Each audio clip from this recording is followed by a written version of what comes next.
The blizzard screamed like a wounded beast as Daniel Hayes dragged the unconscious woman through knee-deep snow, her designer coat torn and bloodied, her face pale as death itself.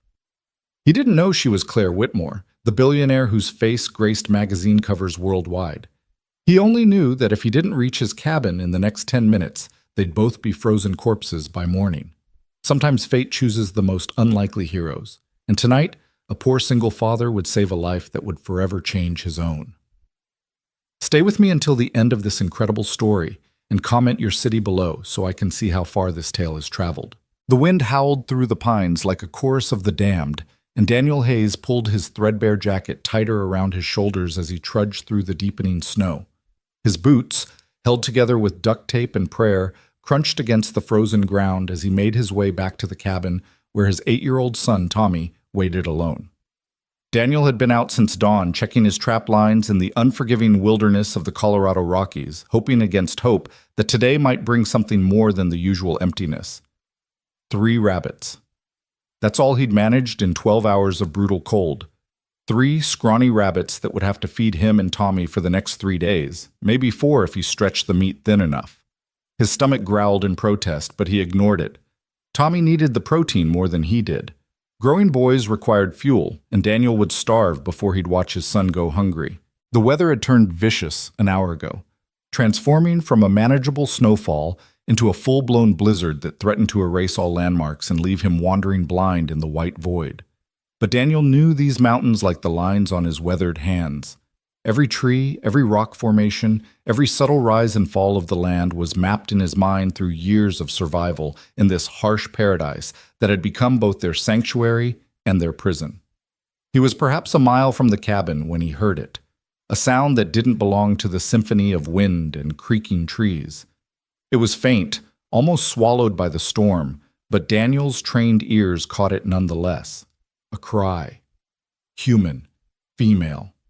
Desperate. Daniel froze, his breath forming clouds in the frigid air as he strained to listen. There it was again, weaker this time, coming from somewhere below the ridge to his left. Every instinct screamed at him to keep moving, to get home to Tommy before the storm worsened. But something deeper, something that defined who he was at his core, wouldn't let him take another step toward safety. "Damn it!" he muttered, adjusting the rope of dead rabbits over his shoulder before plunging down the slope toward the sound. The descent was treacherous. Snow gave way beneath his feet, sending him sliding and stumbling through the darkness. Branches whipped at his face, leaving stinging cuts that the cold instantly numbed. But he pressed on, following that thread of human distress like a lifeline in reverse, not pulling him to safety, but drawing him toward danger. He found her at the base of a 15-foot drop, half buried in a snowdrift that had probably saved her life by cushioning her fall. Even in the dim light filtering through the storm clouds, Daniel could see she didn't belong here. Her coat, though torn and dirty, was clearly expensive, the kind of thing he'd seen in store windows during his rare trips to Denver, with price tags that could feed him and Tommy for a year. Her boots were Italian leather, utterly useless in this terrain, and her gloves were more fashion than function. But none of that mattered now. What mattered was the unnatural angle of her left leg, the blood seeping through her designer jeans and the way her lips had turned a dangerous shade of blue. "Ma'am?" Daniel dropped to his knees beside her, his rough hands surprisingly gentle as he brushed snow from her face. "Ma'am, can you hear me?" Her eyes fluttered open, striking green eyes that seemed to hold entire worlds within them, and focused on him with difficulty. "Help," she whispered, her voice barely audible above the wind. "Please." "I've got you," Daniel said, already assessing the situation with the practical efficiency of a man who'd learned to make life-and-death decisions quickly. The leg was definitely broken, possibly in multiple places. She had a gash on her forehead that would need stitching, and God knew what internal injuries she might have sustained. Moving her could make things worse, but leaving her here meant certain death. No choice then. "This is going to hurt," he warned, pulling off his jacket despite the cold and wrapping it around her. "But I need to get you somewhere warm or we're both going to freeze to death out here." She nodded weakly, her teeth chattering too violently to speak. Daniel had carried wounded deer out of these mountains. He'd hauled 100-pound loads of firewood on his back. But lifting this woman, trying to be gentle with her injuries while fighting against the storm and the treacherous terrain, was perhaps the hardest physical challenge he'd ever faced. She cried out when he lifted her, the sound cutting through him like a blade. But he didn't stop. Couldn't stop. "I'm sorry," he grunted, adjusting her weight across his shoulders in a fireman's carry. "Just hold on. It's not far." It was a lie. The cabin was still almost a mile away, and every step felt like 10. The snow had deepened to his thighs in places, and with the added weight of the woman, each movement forward became a monumental effort. His muscles screamed in protest, his lungs burned with each frozen breath, and more than once he stumbled and nearly fell. But Daniel Hayes was nothing if not stubborn. Life had beaten him down more times than he could count, had taken almost everything from him, but it hadn't broken him. Not yet. And he'd be damned if he'd let it break him now. Not when someone's life hung in the balance. "Stay with me," he gasped, though he wasn't sure if he was talking to the woman or to himself. "Just stay with me." She murmured something against his shoulder, her breath warm against his neck. It might have been thank you, or it might have been delirium. Either way, it gave him the strength to push through the last 100 yards. The cabin materialized out of the storm like a miracle. A simple structure of logs and determination that Daniel had built with his own hands 5 years ago, after Maria's death had shattered their previous life into irreparable pieces.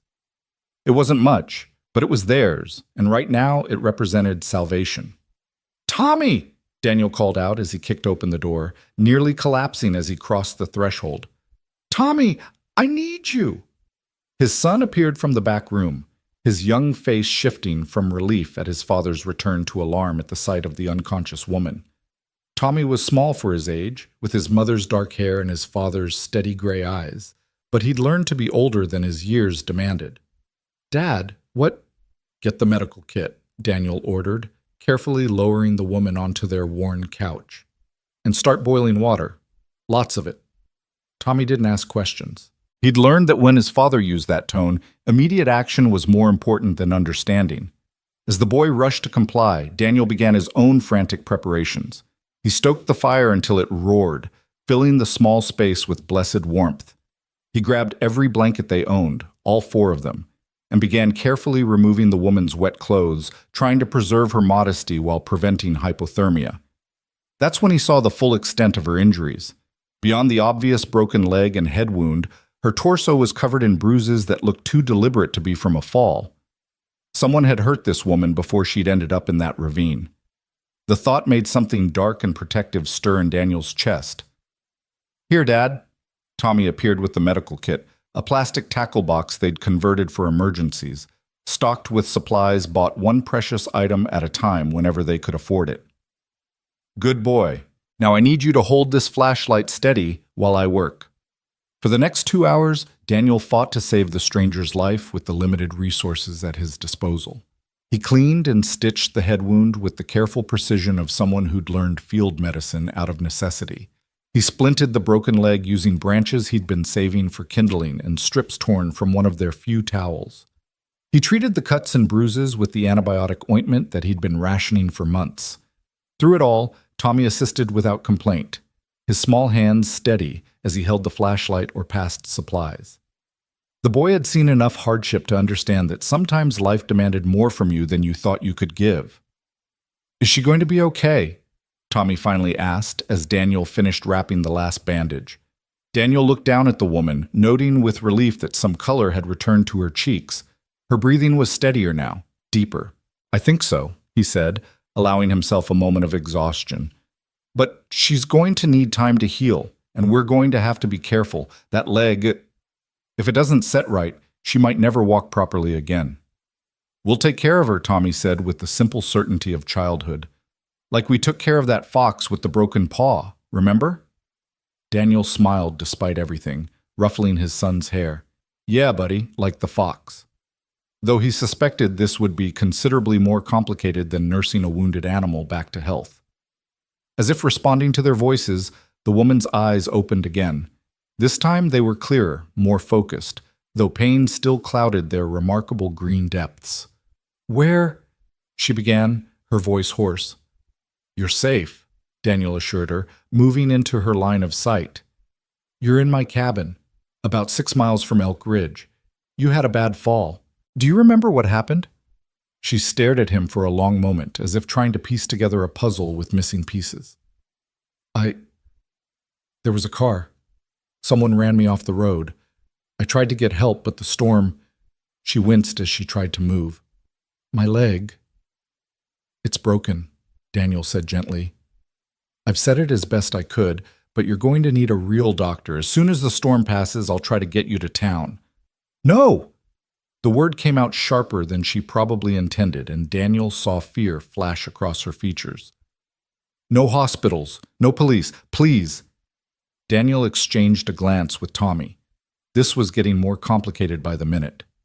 "Ma'am, you need proper medical attention. What I've done here is just field dressing. You could have internal injuries, and that leg needs an X-ray at minimum." "I can't," she insisted, trying to sit up before pain forced her back down. "You don't understand. They'll find me. They'll finish what they started." "Who'll find you?" Daniel asked. Though he wasn't sure he wanted to know the answer, his life was complicated enough without getting involved in whatever this woman was running from. She closed her eyes, and for a moment Daniel thought she'd passed out again. Then she spoke, her voice barely above a whisper. "My name is Claire. Claire Smith. I was supposed to marry someone powerful. When I said no, when I tried to leave..." She gestured weakly at her injuries. "They made it clear that wasn't an option." Daniel felt his jaw tighten. He'd seen enough of the world to know that powerful men often thought they owned the women in their lives. The bruises on her torso took on a new, sinister meaning. "No one's going to hurt you here," he said firmly. "I promise you that." She opened her eyes again, studying him as if trying to determine if he was trustworthy. Whatever she saw seemed to satisfy her because she relaxed slightly. "Thank you. I don't even know your name." "Daniel Hayes," he said, "and this is my son, Tommy." "Hi," Tommy said shyly, peering around his father's shoulder. Despite her pain, Claire managed a small smile. "Hi, Tommy. Thank you for helping save me." Tommy beamed, and Daniel felt something shift in his chest. It had been a long time since anyone besides the two of them had been in this cabin. A long time since he'd seen Tommy interact with anyone other than his teacher and classmates during their infrequent trips to town. "You should rest," Daniel said, standing and motioning for Tommy to follow him. "The storm's going to last at least another day, maybe 2. You're safe here until then. After that, we'll figure something out." "I don't want to impose," Claire began, but Daniel cut her off. "Lady, you're not exactly in a position to go anywhere. And I didn't haul you up a mountain in a blizzard just to kick you out now. You'll stay until you're healed enough to travel safely." End of discussion. Something flickered in her eyes. Surprise, perhaps? Or maybe gratitude. People probably didn't talk to her like that often, Daniel figured. Well, she'd have to get used to it. He didn't have time or energy for elaborate manners. Over the next few hours, as the storm raged outside, Daniel and Tommy went about their evening routine with the strange addition of an injured woman on their couch. Daniel prepared dinner, rabbit stew, stretched thin with potatoes and the last of their carrots, while Tommy did his homework by candlelight at the small table. "Do you need help with anything?" Daniel asked, glancing over at his son's worksheets.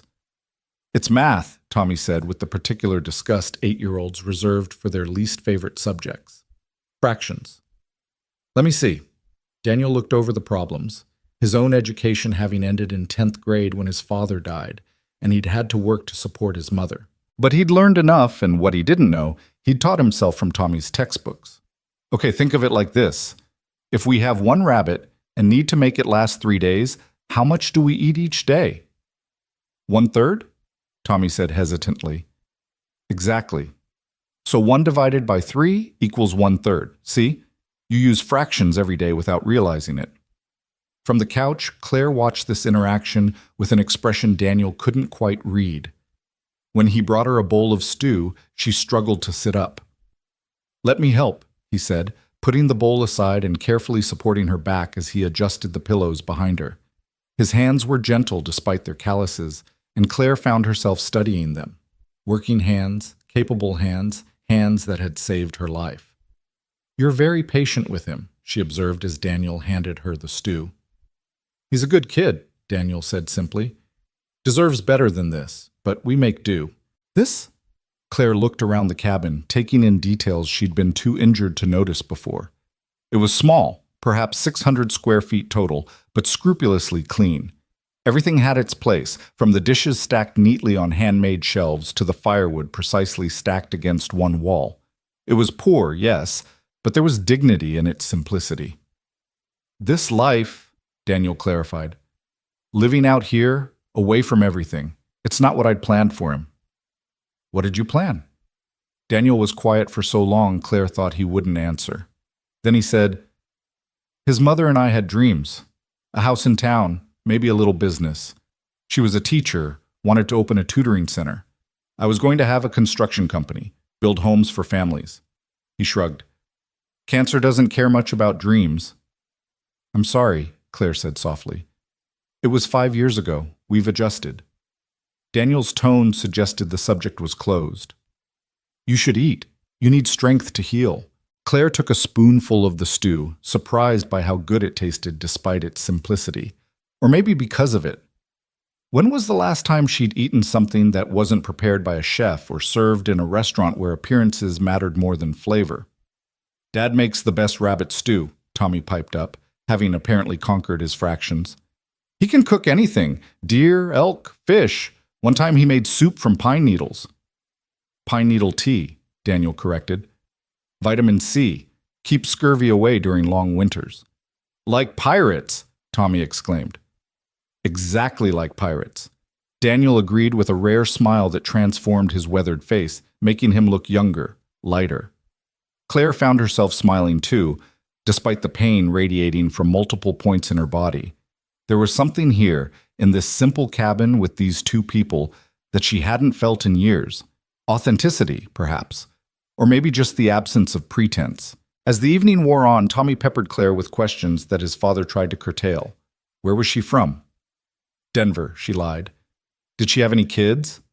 No. What was her favorite color? Green, like the forests. Did she like living in the city? Sometimes. Tommy, let Miss Claire rest, Daniel finally intervened. It's okay, Claire said. I don't mind. It's nice to have the distraction. Tell me about school, she said to Tommy. What's your favorite subject? Science, Tommy said enthusiastically. We're learning about ecosystems. Did you know that everything in nature is connected? Like, if you remove one thing, it affects everything else. Mrs. Patterson says it's like a big web. Your teacher sounds smart, Claire said. She is.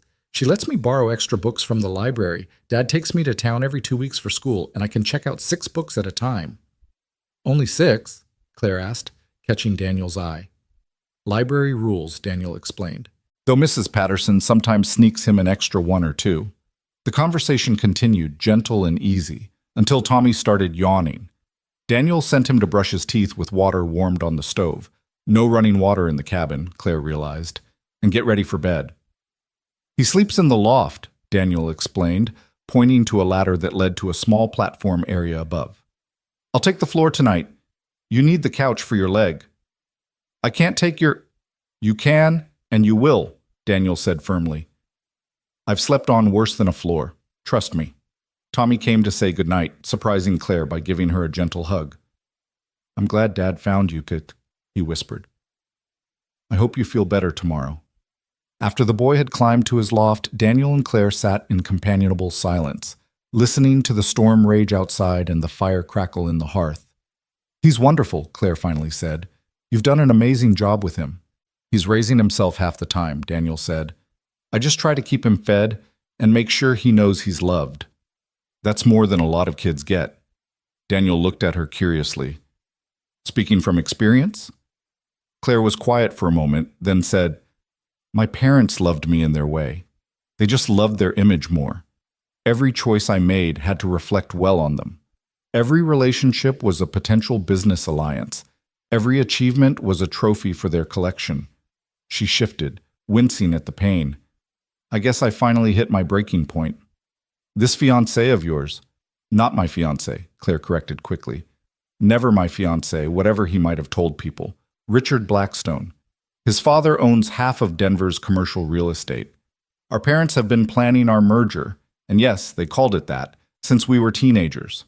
I went along with it for years because it was easier than fighting. Then last month he showed me what our life would really be like. She unconsciously touched one of the bruises on her arm. I said no. He didn't accept that answer. Daniel's hands clenched into fists. He'd never hit a woman, never would, couldn't even comprehend the mindset of someone who would. So you ran. I tried to leave properly. Lawyers, restraining orders, the whole thing. But money has a way of making problems disappear. His problems, not mine. The police said without evidence of immediate threat, there was nothing they could do. So yes, I ran, took my car, and drove into the mountains thinking I could hide out in Aspen or Vail until I figured out my next move. Then someone ran me off the road. She laughed bitterly. I guess Richard's reach is longer than I thought. You think he tried to have you killed? I think he tried to have me retrieved. Dead was probably an acceptable alternative if I proved too difficult. She looked at Daniel directly. You saved my life in more ways than one. If they'd found me out there? They didn't, Daniel said simply. And they won't find you here. Nobody knows about this place except Tommy and me, and the occasional ranger. We're completely off the grid. That must be hard, Claire said, looking around again. No electricity, no running water. It's simpler than you'd think, Daniel said.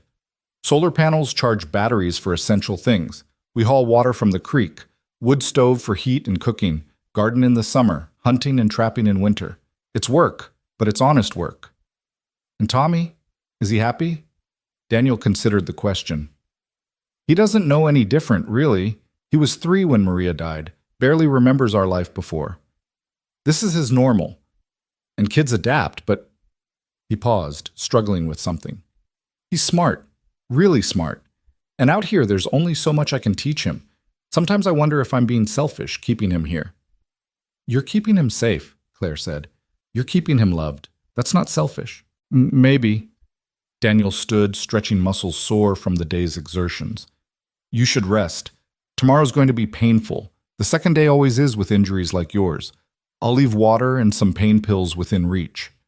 He prepared a makeshift bed on the floor near the fire, layering blankets to create something approaching comfort.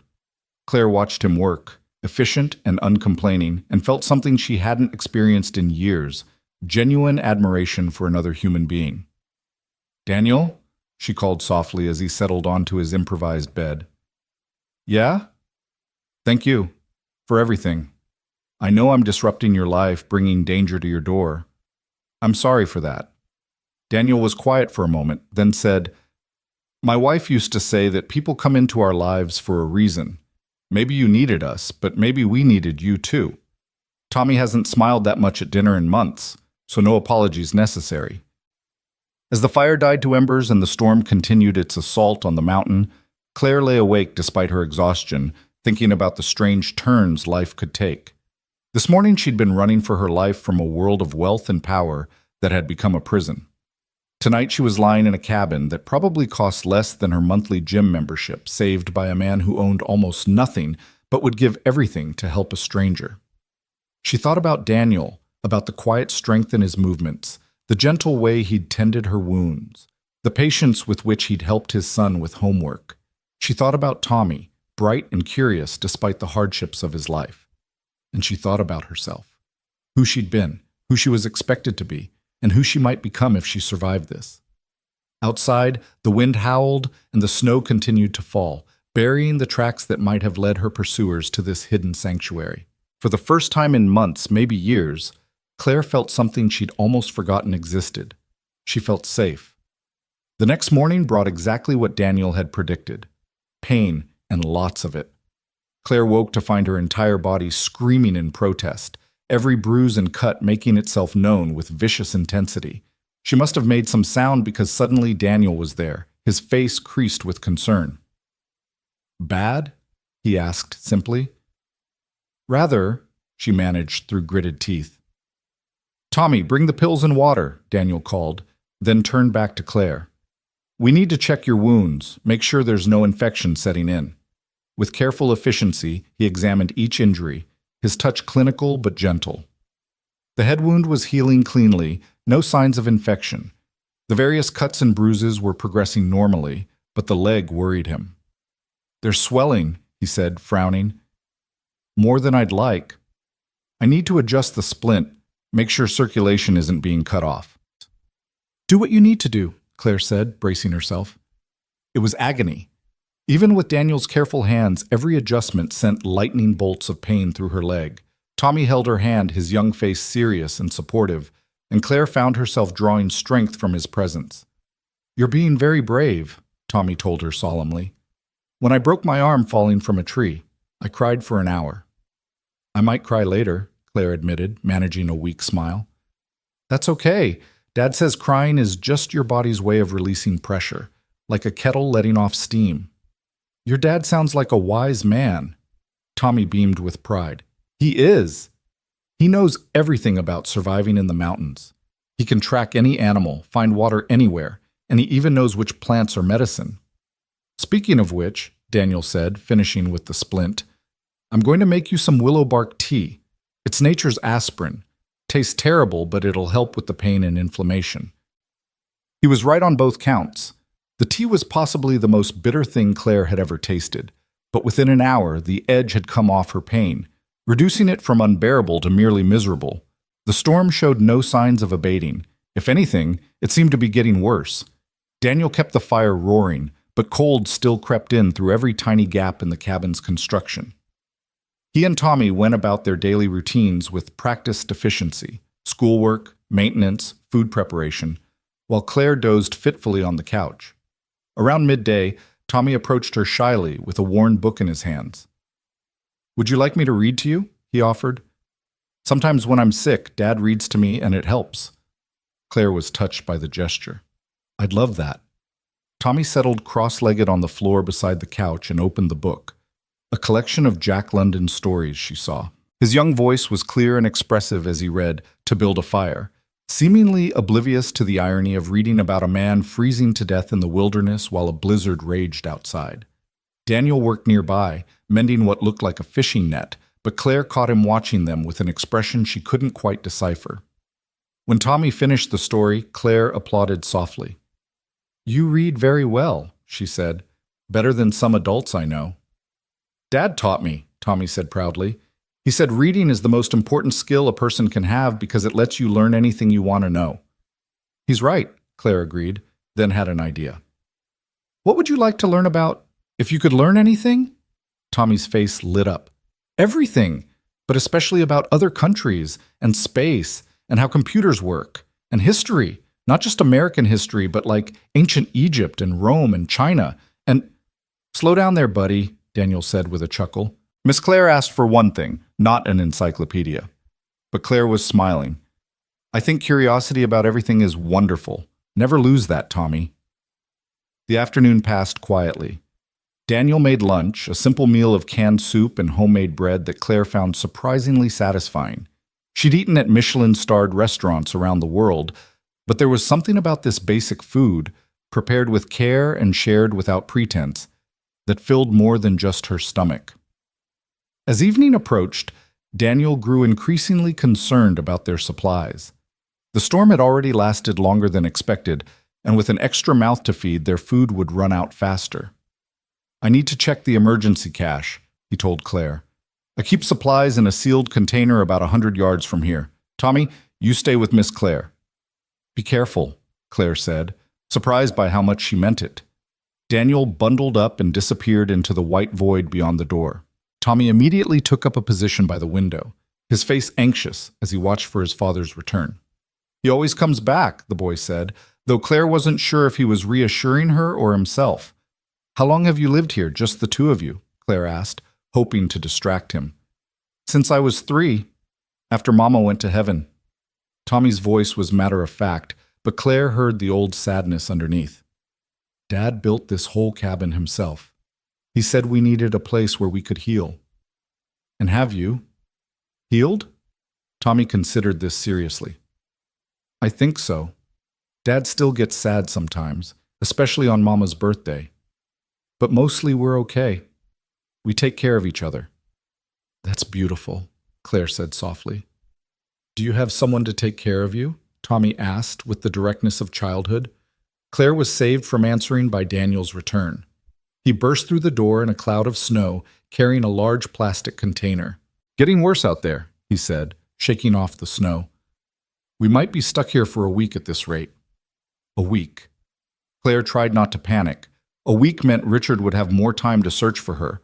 A week meant the trail would go cold, but it also meant she'd be trapped if they somehow found this place. Daniel seemed to sense her fear. We're invisible in this storm, he assured her. No one's getting up this mountain until it clears, and by then any tracks will be long gone. That night, as they ate dinner, rice and beans with the last of the fresh vegetables, the atmosphere was different. The three of them had settled into a rhythm, like a song finding its melody. Tommy told stories from school, Daniel shared wilderness knowledge, and Claire found herself opening up about travels she'd taken, carefully editing out any details that might reveal her true identity. You've been to Paris? Tommy asked, eyes wide with wonder. Several times, Claire said. The Eiffel Tower is even more magnificent in person than in pictures. What's the food like? Delicious, but honestly, Claire smiled conspiratorially. Your dad's rabbit stew could compete with some of those fancy French restaurants. Tommy giggled while Daniel shook his head, but Claire caught the pleased look in his eyes. As bedtime approached, Tommy surprised them both by asking, Miss Claire, do you know any bedtime stories? Dad always tells the same ones. Hey! Daniel protested with mock indignation. Well, you do, Tommy said. I've heard about the three bears at least 1,000,000 times. Claire laughed, then winced as it jostled her injuries. I might know one or two stories. How about the legend of the Snow Princess? Is it a real legend? Tommy asked, already climbing the ladder to his loft. It is now, Claire said, and began spinning a tale of a princess who lived in a crystal palace high in the mountains, who was kind and brave but very lonely. Until one day, a woodcutter and his son found her and showed her that real wealth wasn't in gold or jewels, but in friendship and love. By the time she finished, Tommy was asleep, and Daniel was looking at her with that unreadable expression again. That was a beautiful story, he said quietly. I've always believed the best stories are the ones that could be true, Claire replied. They sat in comfortable silence for a while, listening to the storm and the fire. Finally, Daniel spoke. You're not really Claire Smith from Denver, are you? Claire's heart stopped. What makes you say that? Your hands, for one thing, they're manicured under those injuries. That coat you were wearing costs more than I make in a year. I've seen them in catalogs. And the way you carry yourself, even injured, you're used to a very different life than the one you described. Claire was quiet for a long moment, considering her options. Would it matter if I wasn't who I said I was? Depends on whether you're running from the law or just from trouble. Just trouble. I swear I haven't committed any crimes, unless you count refusing to marry someone my parents chose. Daniel nodded slowly. Then it doesn't matter. Everyone's entitled to their secrets and their chance to start over. Just like that. Just like that. You're hurt, you need help, and you're not a danger to my son. Everything else is your business. Claire felt tears prick her eyes. When was the last time someone had accepted her without wanting to know about her money, her connections, her potential value to them? Thank you, she whispered. Get some rest, Daniel said, settling onto his floor bed. Tomorrow we'll try to figure out your next move when the storm passes. But as Claire lay in the darkness, listening to the wind howl and the fire crackle, she found herself in no hurry for the storm to pass. For the first time in her adult life, she was nobody special. Just Claire, injured woman taken in by kind strangers. No expectations, no obligations, no one trying to use her or control her. It was terrifying. It was wonderful. The third day brought a break in the storm's fury, though snow still fell steadily. Daniel stood by the window, studying the sky with the practiced eye of someone who'd learned to read weather like scripture. Claire watched him from the couch, noting the way morning light caught the silver threads in his dark hair, the way his shoulders carried responsibility like a familiar weight. Might clear by tomorrow, he said finally. Maybe the day after. Claire's stomach tightened. Part of her wanted to leave, to stop endangering these good people. But another part, a part she didn't want to examine too closely, dreaded returning to the world beyond this cabin. I should probably figure out where to go, she said carefully. Daniel turned from the window. You're not going anywhere on that leg for at least 2 weeks, maybe 3, unless you want to risk permanent damage. I can't impose on you for that long. Why not? Tommy asked from his spot at the table where he was doing math problems. We have room, and you're nice. Tommy, Daniel started, but the boy continued. She is, and she tells better stories than you do, Dad. No offense. Daniel's lips twitched. None taken, traitor. Claire laughed, then immediately regretted it as pain shot through her ribs. Daniel was beside her instantly, his hand gentle on her shoulder. Easy. Those ribs are probably cracked. Laughing's gonna hurt for a while. Everything hurts, Claire admitted. That's actually a good sign, Daniel said. Means you're healing. It's when you stop feeling pain that you need to worry. His hand was still on her shoulder, warm and steady, and Claire found herself leaning into the touch before catching herself. Daniel seemed to realize it too, pulling back with a slight awkwardness that was oddly endearing. I need to check the generator, he said abruptly. Tommy, help Miss Claire if she needs anything. After he left, Tommy abandoned his math to sit near Claire. Dad likes you, he announced. I'm sure he's just being kind. No, he likes you, Tommy insisted. He made you the good blanket, and he never gives anyone the good blanket. And he smiled 3 times yesterday. He usually only smiles once a day, maybe twice if something really funny happens. Claire didn't know what to say to that, so she changed the subject. How's your math coming? Tommy made a face. Terrible. I hate word problems. Why can't they just say, multiply this by that, instead of talking about trains and apples and stuff? Want some help? For the next hour, Claire worked with Tommy on his math, finding creative ways to explain concepts that made sense to his 8-year-old mind.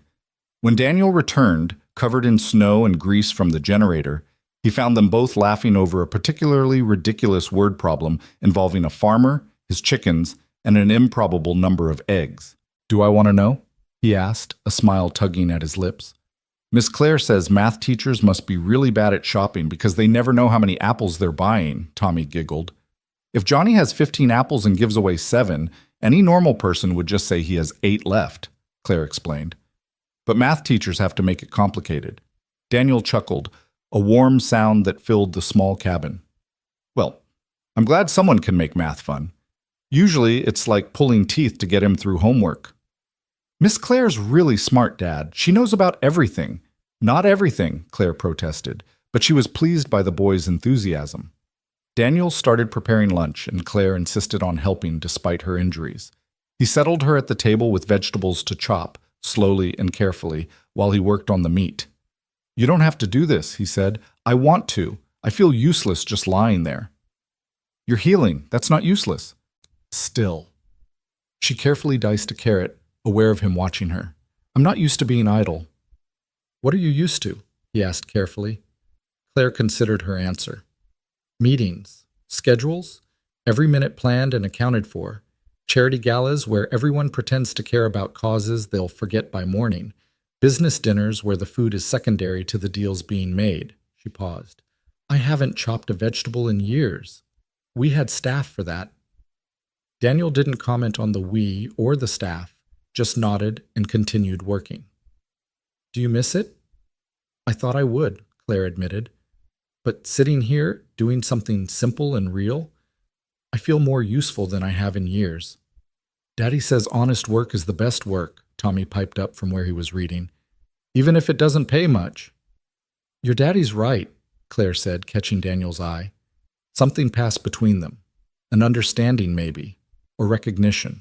That afternoon, while Tommy napped and Daniel worked on repairing some tools, Claire found herself talking about her real life, carefully avoiding specific names and details that might identify her. My father built his empire from nothing, she said. He was proud of that, rightly so. But somewhere along the way, he forgot what it was like to have nothing. Money became the only measure of success. My mother, she lost herself in maintaining appearances. The perfect wife, the perfect hostess, the perfect family. Except we weren't perfect. We were hollow. Daniel listened without interrupting, his hands steady on his work. I had everything, Claire continued. The best education, designer clothes, luxury vacations. But I also had a schedule planned from the moment I woke up. Piano lessons, not because I loved music, but because it was expected. Equestrian training, not for the joy of riding, but because it was good for networking. Even my friendships were orchestrated, the right families, the right connections. That's no way to live, Daniel said quietly. I didn't know any different until recently. It took someone putting their hands on me in anger for me to realize I'd been accepting a different kind of violence my whole life. The violence of having no choices, no real freedom. Is that when you ran? After the third time. The first time I made excuses. He was drunk, stressed about a business deal. The second time I blamed myself. Maybe I had been too confrontational. The third time, she touched her ribs gingerly. The third time I finally saw clearly. He wasn't going to change. My parents weren't going to protect me. The life they'd planned for me was a prison with golden bars. Daniel set down his tools and looked at her directly. You're brave, he said simply. Leaving everything you know, everything comfortable and safe. That takes courage. Or desperation. Sometimes they're the same thing. That evening, as snow began falling harder again, they received an unexpected visitor. A knock at the door made them all freeze. They never had visitors, especially not in weather like this. Daniel grabbed his rifle, motioning for Tommy to stay back. Who is it? Dan, it's Jim Morrison, Ranger Station. Daniel relaxed slightly, though he kept the rifle handy as he opened the door. A man in his 60s stood there, wrapped in winter ranger gear, snow coating his shoulders. Jim, what the hell are you doing out in this? Making rounds, checking on folks. Storm's supposed to get worse before it gets better. Wanted to make sure you and Tommy were all right. His eyes found Claire on the couch, and his eyebrows rose. Daniel stepped aside to let him in. This is Claire, Daniel said simply. Found her at the bottom of Devil's Drop 3 days ago, injured. Jim's expression turned serious. That's a bad spot. You're lucky Dan found you, miss. Not many would have survived a fall like that in this weather. I'm very grateful, Claire said carefully, unsure how much to reveal. Jim studied her for a moment, then seemed to make a decision. There's been some folks asking around town about a missing woman. Rich folks, by the look of them, offering a substantial reward. Claire's blood ran cold. Daniel stepped forward slightly, positioning himself between her and Jim. That's so. Daniel's voice was neutral. Said she was mentally unstable, needed medication. Dangerous to herself. Jim's weathered face was unreadable. Of course, I haven't seen anyone like that. Just checking on local folks, making sure everyone's surviving the storm. The message was clear. Jim knew exactly who Claire was, and he was choosing not to know. We're doing fine, Daniel said. Got enough supplies to last. Good, good. Jim pulled out a small bag. Brought some extra medical supplies just in case. Antibiotics, proper pain medication. You know, for emergencies. Daniel accepted the bag with a nod of thanks. I'll be heading back now, Jim said. Probably won't make it up here again for a week or two, what with the storm and all. You folks take care. After he left, the cabin was silent for a long moment. He knows, Claire whispered. Jim's good people, Daniel said.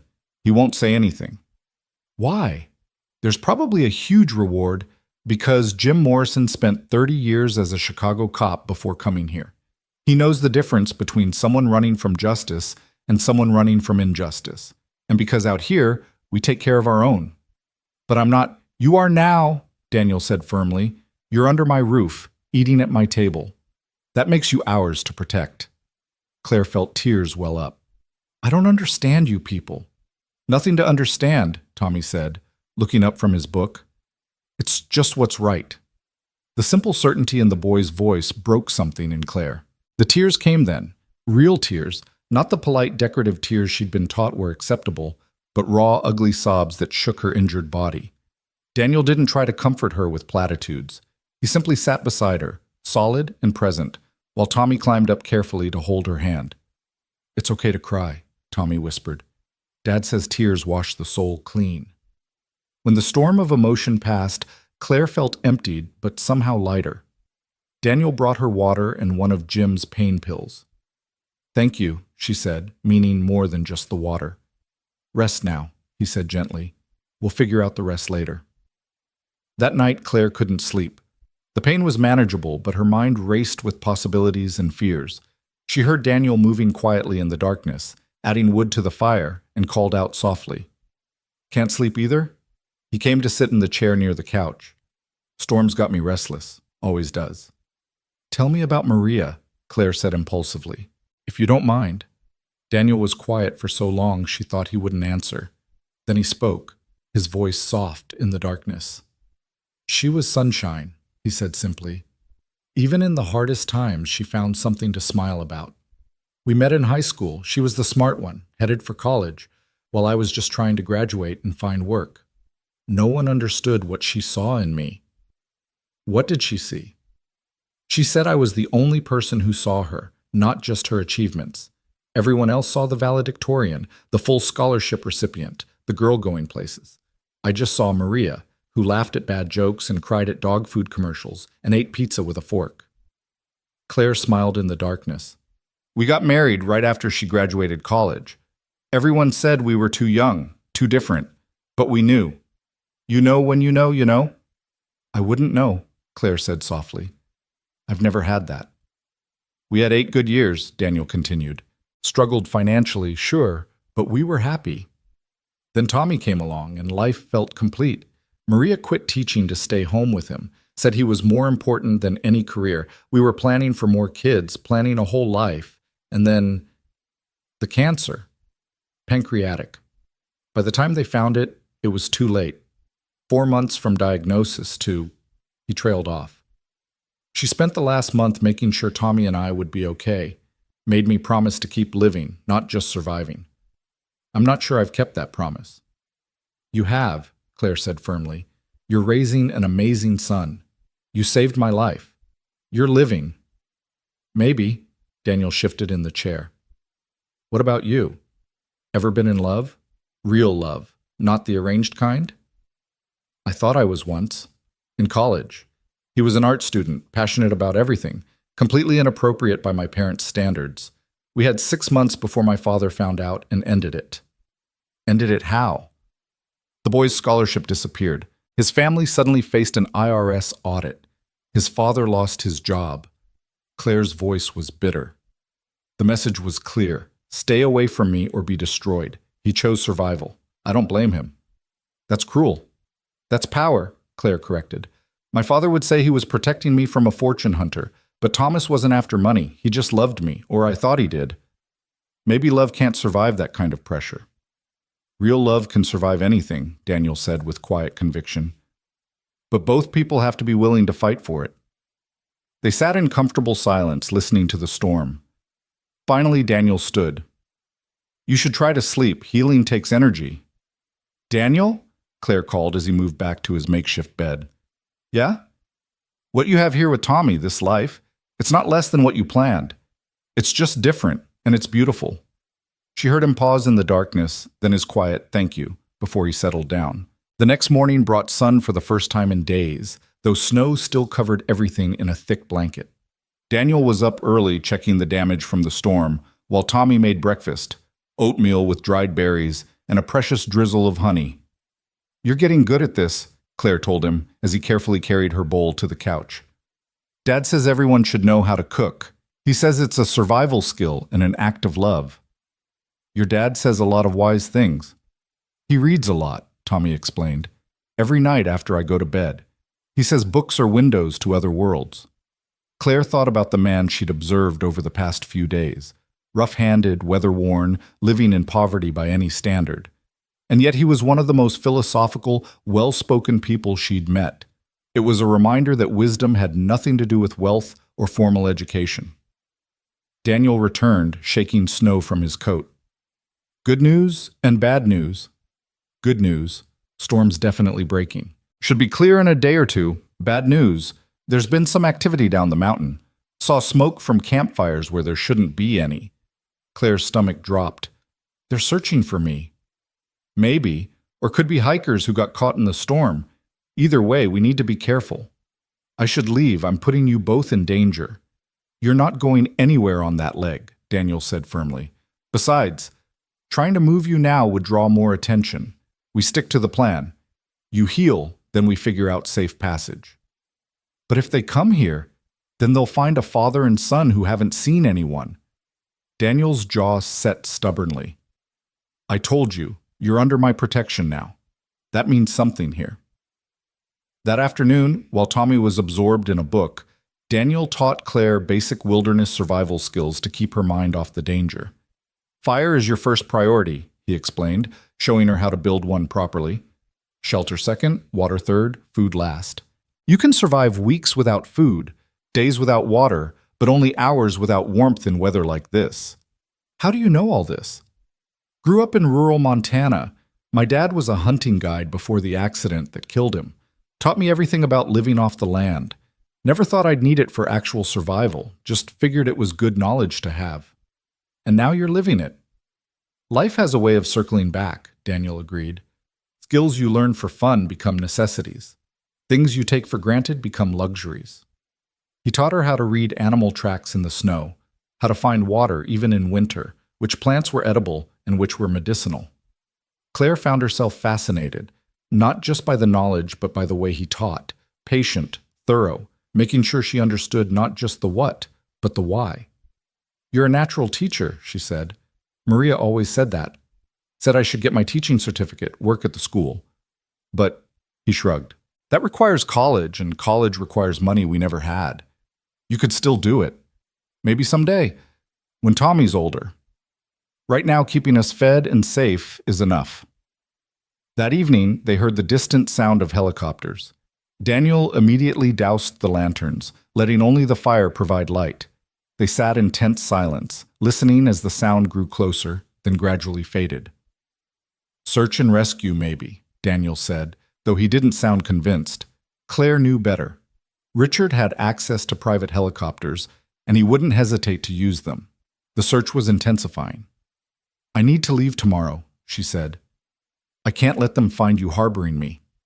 With a broken leg and cracked ribs? You wouldn't make it a mile. Then I'll turn myself in. Say I got lost, that I've been alone. Stop. Daniel's voice was sharp. Just stop.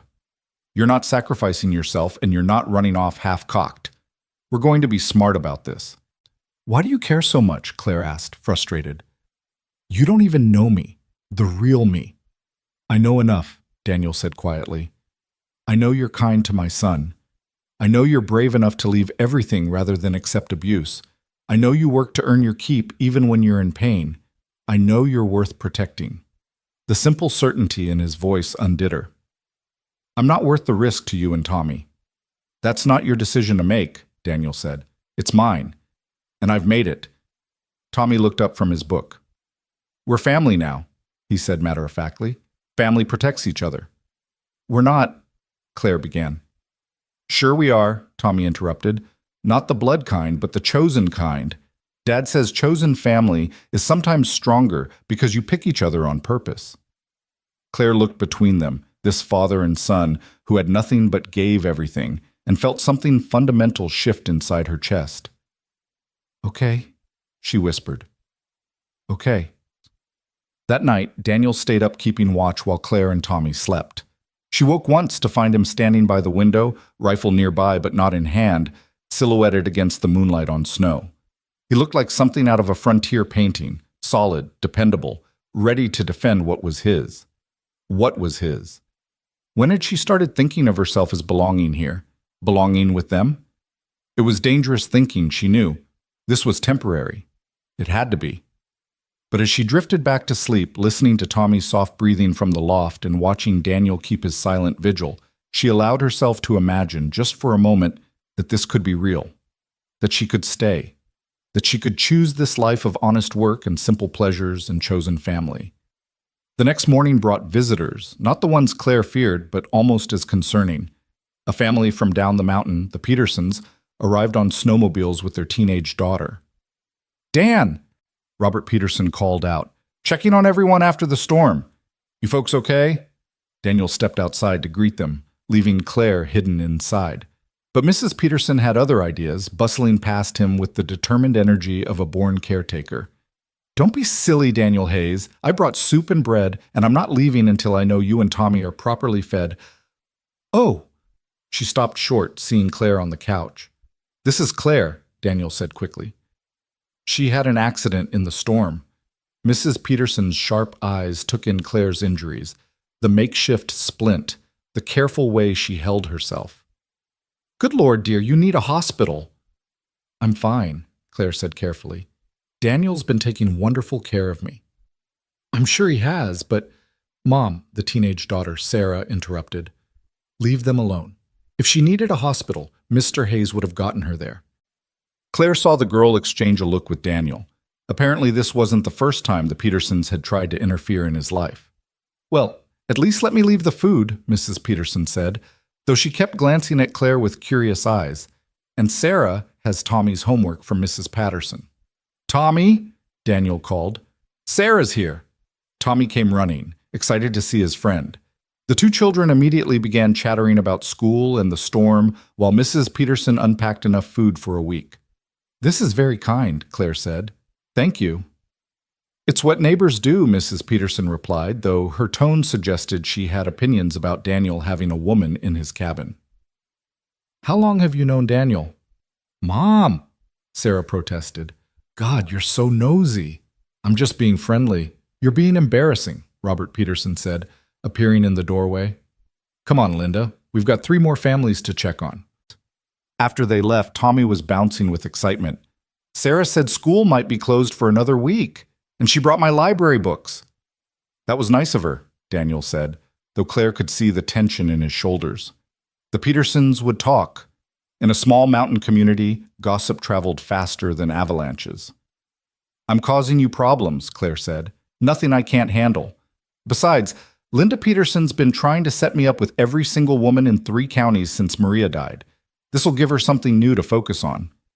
Dad, are you going to marry Miss Claire? Tommy asked innocently. Daniel choked on his coffee while Claire felt her face burn. Tommy, you can't just ask. Why not? Sarah's mom says you need a wife, and I need a mom, and Miss Claire is nice and pretty, and she doesn't mind that we're poor. Thomas James Hayes, Daniel said firmly. Miss Claire is our guest, and she'll be leaving once she's healed. You can't go planning people's lives for them. But, no buts. Now go read your library books.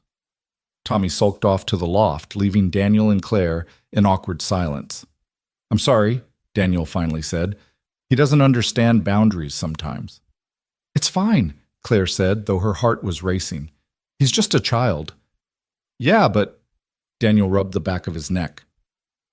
I don't want you to feel uncomfortable. I don't, Claire said honestly. If anything, I feel more comfortable here than I have anywhere in years. Their eyes met and held for a moment before Daniel looked away. I should check the generator again, he said quickly, grabbing his coat. After he left, Claire lay back and stared at the ceiling. What was she doing? She couldn't stay here. Even if Richard wasn't hunting her, even if she could disappear completely, she couldn't insert herself into this small, perfect family. They deserved better than a woman with a target on her back and a fortune that would destroy their simple life. But God, how she wanted to stay. That afternoon, while Daniel was outside and Tommy was reading, Claire carefully made her way to the small mirror hanging near the door. She hadn't looked at herself since the accident, and the reflection was shocking. Her face was still swollen and bruised, though the colors were fading from purple to green-yellow. The gash on her forehead would leave a scar. Her usually perfectly styled hair hung limp and tangled. She looked nothing like Claire Whitmore, billionaire heiress. She looked like a survivor. You're still pretty, Tommy said, making her jump. She hadn't heard him climb down from the loft. That's sweet of you to say. It's true. Dad thinks so too. He looks at you when you're not watching. Tommy, I know. You're leaving when you're better. But maybe you could visit sometimes? Or we could visit you. Claire's heart broke a little. It's complicated, sweetheart. Adults always say that when they mean no, Tommy said sadly. Before Claire could respond, Daniel burst through the door. We've got company coming, not friendly. Claire's blood went cold as she heard the sound of engines approaching. Tommy, loft, now, stay silent. Daniel's voice was calm but firm. Claire, can you move? Yes. Good. Back room, in the closet. There's a false back. Push hard and it'll open to a small space. Get in there and don't make a sound. Claire didn't argue. Adrenaline masked the pain as she hobbled to the back room, found the closet, and pushed through the false panel into a space barely big enough for one person. She pulled it closed just as she heard vehicles arrive outside. Through the thin walls, she could hear everything. "Mr. Hayes?" An unfamiliar voice, cultured and cold. "My name is Marcus Webb. I'm looking for someone who may have gotten lost in the storm." "Haven't seen anyone." Daniel's voice was steady. "Been hunkered down here with my boy." "I see. You wouldn't mind if we looked around? We're very concerned about this person. She's not well, needs medication." "You got a warrant?" "I'm not law enforcement, Mr. Hayes. I'm merely a concerned friend." "Then I'm merely declining your request," Daniel said. "This is private property." There was a pause, then Webb's voice turned harder. "Mr. Hayes, I don't think you understand the situation. The woman we're looking for is dangerous. She's had a psychotic break. She may seem rational, but she's very ill. There's a substantial reward for information leading to her safe return." "How substantial?" Daniel asked, and Claire's heart sank. $50,000. Claire held her breath. $50,000 would change Daniel and Tommy's life. It would mean proper heating, running water, education for Tommy, medical care, everything they needed. "That's a lot of money," Daniel said slowly. "It is, and all you have to do is tell me if you've seen a woman, 30s, dark hair, green eyes, injured. Her name is Claire Whitmore." The silence stretched forever. "Sorry," Daniel finally said. "Haven't seen anyone matching that description. Now, unless you're planning to offer me more than money to violate my privacy, I'd like you to leave." "Mr. Hayes, you should know that harboring a fugitive—" "She's not a fugitive if she's not wanted by the law," Daniel interrupted. "And you already said you're not law enforcement. So what you're really saying is that you want me to help you kidnap a woman who clearly doesn't want to be found. That about right?" Webb's voice turned icy. "You have no idea who you're dealing with." "Neither do you," Daniel replied. "I'm asking you politely to leave. I won't ask twice." There was another long pause, then the sound of car doors slamming and engines starting. Claire didn't move until Daniel opened the false panel. "They're gone," he said, helping her out. "But they'll be back." $50,000, Claire said weakly. "Not enough," Daniel replied. "Not enough. Daniel, that would change everything for you." "No amount of money is worth betraying someone under my protection," Daniel said firmly. "Money can be earned. Integrity, once lost, can't be recovered." Tommy appeared at the doorway. "Plus, we like you better than money," he added. Claire laughed through tears she hadn't realized were falling. "You two are impossible." "Dad says impossible is just another word for haven't figured it out yet," Tommy said proudly. That night, they made plans. The men would return, probably with law enforcement next time. Some trumped-up charge that would give them the right to search. Claire needed to be gone before then. "Jim mentioned an old ranger station about 10 miles north," Daniel said, studying a hand-drawn map. "It's been abandoned for years, but it's still solid. You could hide there while we figure out the next step." "You can't get involved anymore," Claire protested. "They know you now. They'll watch you." "Let them watch. They'll see a man and his son living their normal life, while you're secretly helping me." "Wouldn't be the first time I've helped someone disappear," Daniel said quietly. At Claire's shocked look, he explained, "Few years back, a woman and her kids came through, running from an abusive husband. Jim and I helped them get to Canada, new identities, new life. Sometimes the law and what's right aren't the same thing. You could lose Tommy if you're caught." "I could lose him if I teach him to abandon people in need," Daniel countered. "What kind of man would he become if he learned that money matters more than doing what's right?" The next day, they prepared for Claire's departure. Daniel fashioned a better splint for her leg and gathered supplies she'd need. Tommy insisted on giving her his favorite book, the Jack London collection. "So you don't get lonely," he said. "I'll treasure it," Claire promised, hugging him carefully. As darkness fell, Daniel prepared to move her to the ranger station. But first, Claire had something to say. "My name is Claire Whitmore," she said quietly. "My family owns Whitmore Industries.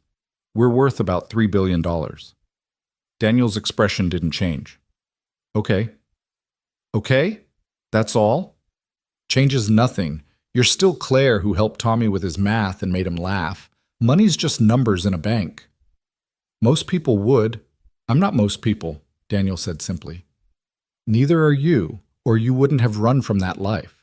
The journey to the abandoned ranger station was excruciating. Every bump and jostle of the makeshift sled Daniel had rigged sent lightning bolts of pain through Claire's injured body. He'd wrapped her in blankets and secured her carefully, but 10 miles through rough terrain in the dark was torture no matter how gentle he tried to be.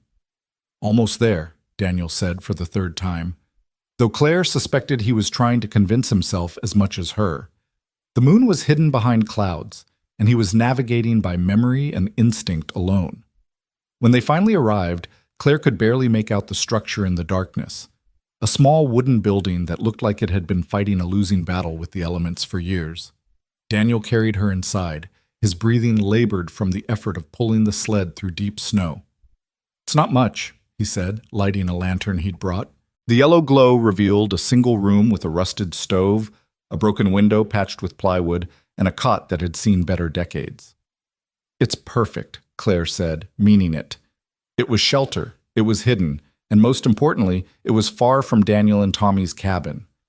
Daniel worked quickly to make the space livable. He'd brought firewood, enough food for a week, medical supplies, and several jugs of water. He got the old stove working, patched the worst of the gaps in the walls with the tarp he'd brought, and set up the cot with the blankets from his own bed. "I'll come back tomorrow night," he said. "Bring more supplies, check on your injuries." "You shouldn't. They'll be watching you." "Let them. I'll be careful." He paused at the door. "There's a rifle under the cot. It's loaded. You know how to use it? Point and shoot? Close enough. Safety's here. Only use it if you have no other choice." He looked at her for a long moment. "You sure about this?" "No," Claire admitted. "But it's the right thing to do." After he left, Claire sat in the flickering lantern light, truly alone for the first time since her fall. The silence was oppressive, broken only by the wind whistling through gaps in the walls and the pop of wood in the stove. She pulled out Tommy's book, running her fingers over the worn cover. Inside, in careful child's handwriting, was written, "Property of Tommy Hayes. If found, please return. This book is my friend." She opened to a random page and began reading by lantern light, trying not to think about how much she already missed them. Back at the cabin, Daniel found Tommy waiting up for him. "Is she okay?" the boy asked immediately. "She's safe," Daniel said, pulling his son into a hug. "That's what matters." "I don't understand why she had to leave." "Sometimes, buddy, protecting someone means letting them go." "But what if she needs us?" "Then we'll be there," Daniel promised. "No matter what." The next morning brought exactly what Daniel had expected. Marcus Webb returned, this time with the sheriff. Daniel saw them coming and sent Tommy to the loft with strict instructions to stay quiet. "Mr. Hayes," Sheriff Coleman said apologetically. He was a good man who'd known Daniel since he'd moved to the mountain. "I'm sorry about this, but Mr. Webb here has filed a missing person report. I need to search your property." "You have a warrant?" Coleman held up the paper. "Judge signed it this morning. I tried to fight it, Dan, but Webb's got lawyers making noise about obstruction." Daniel stepped aside. "Do what you need to do, Tom." The search was thorough but respectful. Coleman's doing, not Webb's. The sheriff made sure nothing was damaged, nothing disturbed beyond necessity. Webb prowled behind him like a wolf scenting prey, his expensive suit looking absurd in the rustic cabin. "Check the loft," Webb ordered. "I'll check everything," Coleman said mildly. "That's my job." Tommy sat on his bed in the loft, book in hand, the picture of innocence. He looked up when the sheriff climbed the ladder. "Hi, Sheriff Coleman."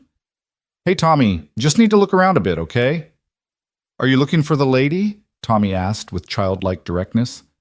Webb's head snapped up. "What lady?" Tommy looked confused. "The one on the missing posters Dad saw in town last week. The one with the weird hair." "That was a lost hiker from last month, buddy," Daniel said smoothly. "Different person." Coleman finished his search and climbed down. "Nothing here, Webb, like the man said." Webb turned on Daniel. "You're lying. I know she was here." "Prove it," Daniel said simply. Webb's face darkened. You have no idea what you're interfering with. Claire Whitmore is disturbed. She needs help. If she's so disturbed, why isn't her family here looking for her? Daniel asked. Why send a hired gun? I represent the family's interests. You represent Richard Blackstone's interests, Daniel interrupted. I may live on a mountain, but I'm not stupid. I know how to use the internet when I go to town. Claire Whitmore's been in the society pages for years. Funny how she suddenly developed mental illness right when she refused to marry Blackstone's son. Sheriff Coleman's eyebrows rose. That true, Webb? The family situation is complicated. Sounds pretty simple to me, Coleman said. Woman doesn't want to get married, so you're hunting her down. That about right? She's sick. Then get a doctor's statement. Get her family to file the report themselves. Until then, stop wasting my time. Coleman turned to Daniel. Sorry about the intrusion, Dan. After they left, Tommy scrambled down from the loft. Did I do good? You did perfect, Daniel said, ruffling his hair. But remember, lying is wrong except when telling the truth would hurt innocent people, Tommy finished. I know, Dad. That night, Daniel made his way to the ranger station, taking a circuitous route in case he was being followed. He found Claire fevered and shaking, her injuries infected despite their best efforts. Hey, she said weakly when he entered. Fancy seeing you here. Daniel's heart clenched at the sight of her. He immediately went into caretaker mode, checking her temperature, examining her wounds. The head gash was red and angry-looking, and her leg was swollen. You need antibiotics, he said. The ones Jim brought aren't strong enough. You need a doctor, Claire. No doctors. They'll find me. Then you'll die, Daniel said bluntly. Infection setting in. Another day or two without proper treatment. Then I die, Claire said with a weak smile. Better than going back. Don't say that. Daniel's voice was rough with emotion. Don't you dare give up. I'm not giving up. I'm being realistic. Daniel was quiet for a moment, then made a decision. There's someone who might help, Doc Harmon. He lost his license years ago for prescribing pain meds to people who actually needed them, instead of following bureaucratic rules. He lives about 20 miles north, completely off the grid. Can you trust him? Saved Tommy's life when he had pneumonia 2 years ago. Yeah, I trust him. But bringing him here, I'll blindfold him for the last part. He won't ask questions. Daniel stood. I'll be back before dawn. Daniel, wait. Claire caught his hand. Why are you doing this? Really? He looked down at their joined hands, his rough and calloused, hers soft, despite the recent hardships. Because you matter, he said simply. To Tommy, to me, you matter. Before she could respond, he was gone. The next hours were a haze of fever dreams for Claire. She saw Richard's face morphing into her father's, both telling her she was worthless without them. She saw her mother, cold and perfect, explaining that love was just another transaction. She saw Tommy crying because she'd left, Daniel turning away in disgust when he learned who she really was. When she woke, there was an old man with kind eyes and steady hands examining her injuries. Well, he said in a gravelly voice, you've certainly done a number on yourself, young lady. Are you Doc Harmon? I am, and you're lucky Daniel found me when he did. Another day and sepsis would have set in. He pulled supplies from his bag. This is going to hurt, but it'll save your life. The next hour was agony as he cleaned and properly treated her wounds, set up an IV for antibiotics, and resplinted her leg. Daniel held her hand throughout, his presence the only thing keeping her grounded. She needs at least 3 days of IV antibiotics, Doc told Daniel. I'll leave enough. Show you how to change the bags. The fever should break within 24 hours. If it doesn't, you'll need to get her to a hospital. Consequences be damned. Understood. Doc packed his things, then paused. Daniel, I don't know who she is and I don't want to know. But whoever's after her has serious resources. There's been men in town asking questions, throwing money around. Let them ask. Just be careful. That boy of yours needs his father. After Doc left, Daniel settled in beside Claire's cot. She was sleeping more peacefully now, the antibiotics already beginning their work. He studied her face in the lantern light. Even bruised and battered, she was beautiful, but it was more than that. There was strength in the set of her jaw, kindness in the lines around her eyes, courage in the way she'd chosen freedom over comfort. He was in trouble, and he knew it. Somewhere between finding her in the snow and now, she'd become essential to him in a way he hadn't thought possible since Maria. It wasn't the same, nothing could be, but it was real and powerful and terrifying. Claire stirred, her eyes opening to find him watching her. "You're still here," she murmured. "Where else would I be?" "With Tommy, being safe, being smart. Tommy's with the Petersons tonight. Told them I had to help Jim with something at the ranger station." He squeezed her hand. "And I've never been accused of being smart." "Liar. You're one of the smartest men I've ever met." "Book smart and life smart are different things." "You're both." She shifted, wincing. "How bad is it? The infection?" "Doc says you'll be fine. Just need rest and antibiotics." "And then what? I can't stay here forever." "We'll figure it out," Daniel said. "One day at a time." Over the next 3 days, Daniel split his time between caring for Claire and maintaining normalcy at home. He'd leave before dawn to check on her, changing IV bags and bringing supplies, then return to get Tommy ready for school. In the evenings, after Tommy was asleep, he'd make the trek again. Claire improved steadily. The fever broke after 36 hours, and the infection began to retreat. On the third night, she was well enough to argue. "You have to stop coming here," she said as Daniel prepared soup on the old stove. "They're watching you." "I'm careful." "It's not worth the risk." "You're worth the risk," Daniel said without thinking, then froze. The silence stretched between them, heavy with implication. "Daniel," Claire said softly, "we can't." "I know." "I'm leaving as soon as I can walk." "I know. This, whatever this is, it can't happen." "I know." He turned to face her. "But knowing something and feeling something are different things." "What do you feel?" she whispered. Daniel crossed to her, sitting on the edge of the cot. "Like I've been sleepwalking for 5 years and suddenly I'm awake. Like Tommy's not the only one who needed you to walk into our lives. Like letting you leave is going to tear something vital out of me, but I'll do it anyway because it's what's best for you." Tears rolled down Claire's cheeks. "I feel it too," she admitted, "and it terrifies me." "Why?" "Because everyone I've ever loved has either tried to control me or been destroyed by my family. Because you and Tommy have something beautiful, and I won't be the one to ruin it. Because fairy tales aren't real, and the princess doesn't get to run away with the woodcutter and live happily ever after." "Maybe not," Daniel said, wiping her tears gently, "but maybe she gets something better. Maybe she gets to choose her own ending." Before Claire could respond, they heard it. Engines approaching, multiple vehicles by the sound of it. Daniel immediately doused the lantern and moved to the window. In the moonlight, he could see lights through the trees, getting closer. "They found us," he said grimly. "Can you walk?" "I'll have to." Daniel quickly gathered the most essential supplies while Claire struggled to her feet. The antibiotics had helped, but she was still weak, still in pain. "There's an old mine shaft about a mile east," Daniel said. "If we can make it there." The door burst open before he could finish. Marcus Webb stood there with 2 other men, all armed. "Mr. Hayes?" Webb said pleasantly. "Fancy meeting you here."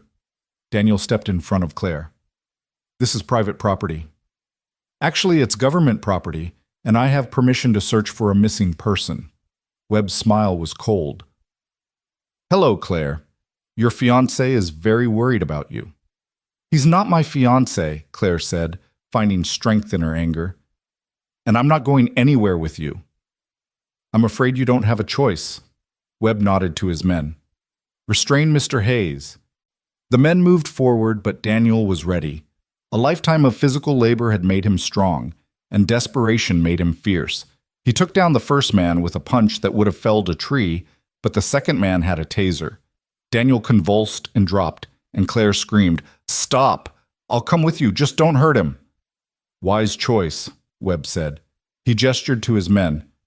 "Bring her." "Wait," Claire said desperately. "Let me say goodbye." Webb considered, then nodded. 30 seconds. Claire knelt beside Daniel, who was conscious but still shaking from the taser. She leaned close, pretending to embrace him, and whispered urgently in his ear. "Tommy's book, page 47. Remember that." Then louder. "Take care of Tommy. Tell him—" "Time's up," Webb said. The men hauled Claire to her feet and half carried, half dragged her to a waiting SUV. The last thing she saw was Daniel struggling to get up, calling her name. The drive was a blur of pain and despair. Webb sat beside her, talking on his phone to someone, Richard, presumably, assuring them that the package had been retrieved. "You won't get away with this," Claire said. "Kidnapping is a federal crime." "Kidnapping?" Webb laughed. "We're simply helping a mentally disturbed woman get the treatment she needs. We have documents signed by your parents authorizing Richard to make medical decisions on your behalf. Those won't hold up. Oh, they will for long enough." Webb's smile was cruel. "By the time any legal challenges work through the system, you'll be Mrs. Richard Blackstone, properly medicated and very compliant." Claire's blood ran cold. They were going to drug her into submission. Mr. Hayes will do nothing if he values his son's safety," Webb interrupted. "Mountain living is dangerous. Accidents happen all the time." "You bastard." "I'm a professional, Miss Whitmore. Nothing personal." Back at the ranger station, Daniel forced himself to his feet despite his muscles still spasming from the taser. He grabbed Tommy's book with shaking hands and turned to page 47.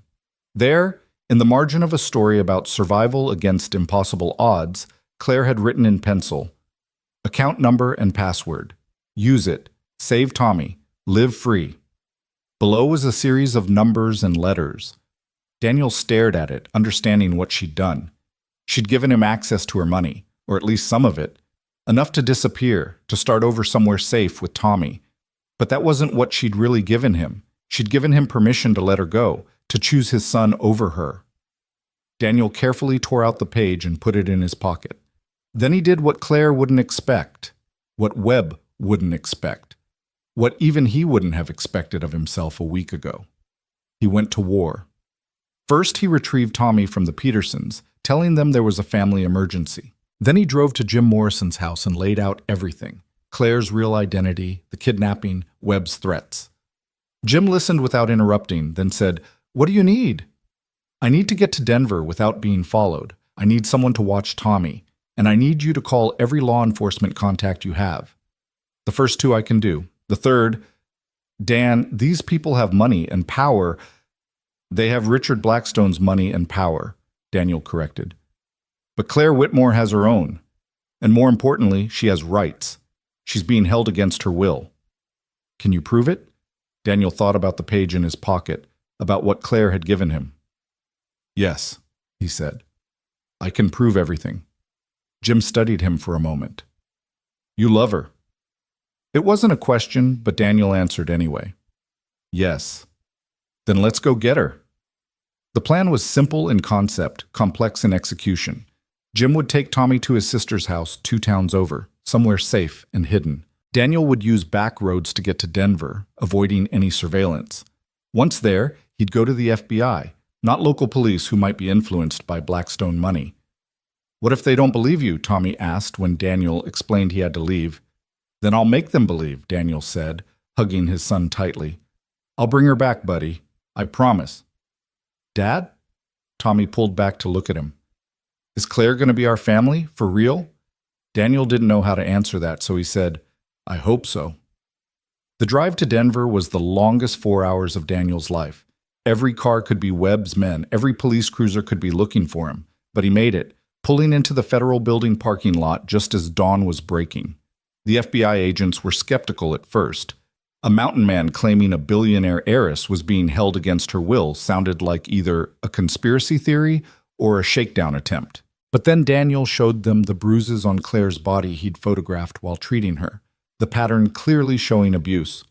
He played a recording he'd made on his phone of Webb threatening him and Tommy. And finally, he showed them something he'd found in Claire's coat, a hidden pocket with documents showing Richard Blackstone had been systematically stealing from her trust fund. "She was running because she discovered the theft," Daniel explained. "Blackstone needs to marry her to cover it up, to gain full control of her assets legally." The agent in charge, a woman named Sarah Chen, studied the evidence. "This is serious," she said. "But we need more. We need proof she's being held against her will right now." Daniel pulled out his phone. "She gave me her password. Check her credit cards. I guarantee they're being used right now, and not by her." Agent Chen made a call. Within minutes, they had confirmation. Claire's cards had been used to check into a private psychiatric facility owned by a company that, through several shell corporations, traced back to Richard Blackstone. "We've got enough for a warrant," Chen said. "But Mr. Hayes, you should know, places like this have lawyers on retainer. They'll fight us." "Then we fight back," Daniel said simply. The raid on the psychiatric facility was swift and decisive. FBI agents swept in with a federal warrant, brushing aside the facility's security and lawyers. They found Claire in a locked room, already showing signs of heavy medication. "Daniel?" she said groggily when she saw him behind the agents. "You came." "I told you," he said, gathering her into his arms. "Family protects each other." Richard Blackstone was arrested on charges of kidnapping, fraud, and false imprisonment. Webb was charged as an accomplice. Claire's parents, faced with evidence of their complicity, quickly distanced themselves from the entire affair. But all of that was just noise to Daniel. What mattered was Claire in his arms, Tommy safe with Jim's sister, and the chance for a future he'd never dared imagine. The media explosion was immediate and overwhelming. The story of the billionaire heiress, the mountain man who saved her, and the corruption that had nearly destroyed her was irresistible. Reporters descended on the small mountain town, looking for Daniel and Tommy. They didn't find them. 3 days after the rescue, Daniel and Claire sat in a hotel room in Denver, watching the news coverage with a mixture of amazement and horror. "They're calling you a hero," Claire said, still weak but improving without the drugs in her system. "They're calling me a gold digger," Daniel corrected, pointing to another headline, suggesting he'd orchestrated everything to get Claire's money. "Do you care?" "Not even a little." He took her hand. "But Claire, we need to talk about what happens next." "I know." She turned to face him fully. "I've been thinking. I can't go back to that life. I won't. But I also can't just disappear to your mountain. The media would never leave us alone. So what do we do?" Claire smiled, and for the first time since he'd met her, it was without reservation or fear. "We do something unexpected. We tell the truth, all of it, and then we make our own choices." "Which are?" "I want to liquidate most of my assets, set up a trust for Tommy's education, create a foundation for domestic abuse survivors, and then," she squeezed his hand, "then I want to go home. To your cabin. To our cabin, if you'll have me." Daniel's throat was tight with emotion. "You want to live on a mountain with no running water and an outdoor bathroom?" "I want to live an honest life with people who value me for who I am, not what I'm worth." She touched his face gently. "I want to wake up to your face and Tommy's laughter. I want to learn to trap rabbits and make pine needle tea.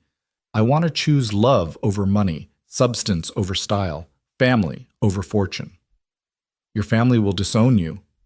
"They already have." "The media will call you crazy." "They already are." "Life on the mountain is hard."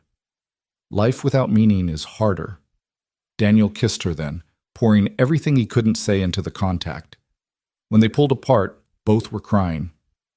"Tommy's going to be insufferable," Daniel said. "He predicted this from day one." "He's a smart kid.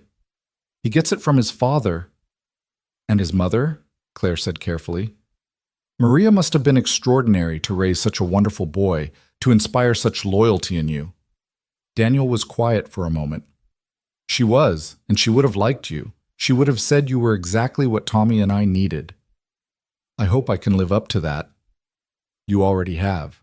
The press conference was Claire's idea, though Daniel fought it every step of the way. They stood together in a hotel conference room, facing a sea of cameras and reporters, Claire's hand firmly clasped in his. She wore a simple dress she'd bought off the rack, no jewelry except for Maria's wedding band that Daniel had given her that morning, not as a proposal, but as a promise of what could be. "I want to address the speculation about my relationship with Daniel Hayes," Claire began, her voice steady despite the chaos of clicking cameras. "He saved my life, both literally and figuratively. He and his son showed me what real family means, what real love looks like. Not the transactional relationships I was raised with, but genuine care without expectation of reward." "Miss Whitmore," a reporter called out, "are you saying you're choosing to live in poverty with Mr. Hayes?" Claire's laugh was genuine. "I'm saying I'm choosing to live with purpose. Daniel and Tommy Hayes have more wealth in their character than I've seen in any boardroom. As for money, she paused, looking at Daniel. I'm establishing the Maria Hayes Foundation for Rural Education, funded with the majority of my inheritance. Tommy's late mother was a teacher, and this will be her legacy. Daniel hadn't known about this. His throat tightened as Claire continued. Furthermore, I'm creating a network of safe houses for domestic abuse survivors, starting with properties my family owns but never uses. As for myself, I'll keep enough to ensure we can improve the cabin's infrastructure and provide for Tommy's education. Everything else goes to people who need it more than I do. Mr. Hayes, another reporter shouted, what do you say to accusations that you manipulated a vulnerable woman for her money? Daniel stepped forward to the microphone. He'd never spoken to a crowd before, but he thought of Tommy watching this somewhere and found his voice. I say that 2 weeks ago, I found a woman dying in the snow. I didn't know her name, her background, or her bank account. I knew she needed help. That's what decent people do. They help. As for manipulation, he looked directly at the camera. Claire Whitmore is the strongest person I've ever met. No one manipulates her. She makes her own choices, and I'm honored that she's choosing to face life with my son and me. But surely the lifestyle change, someone began. Will be an adjustment, Claire interrupted. But I've had wealth my entire life, and it never brought me peace. It never brought me safety. It certainly never brought me love. A man who owns almost nothing risked everything to protect me. A little boy gave me his favorite book so I wouldn't be lonely. That's worth more than any portfolio.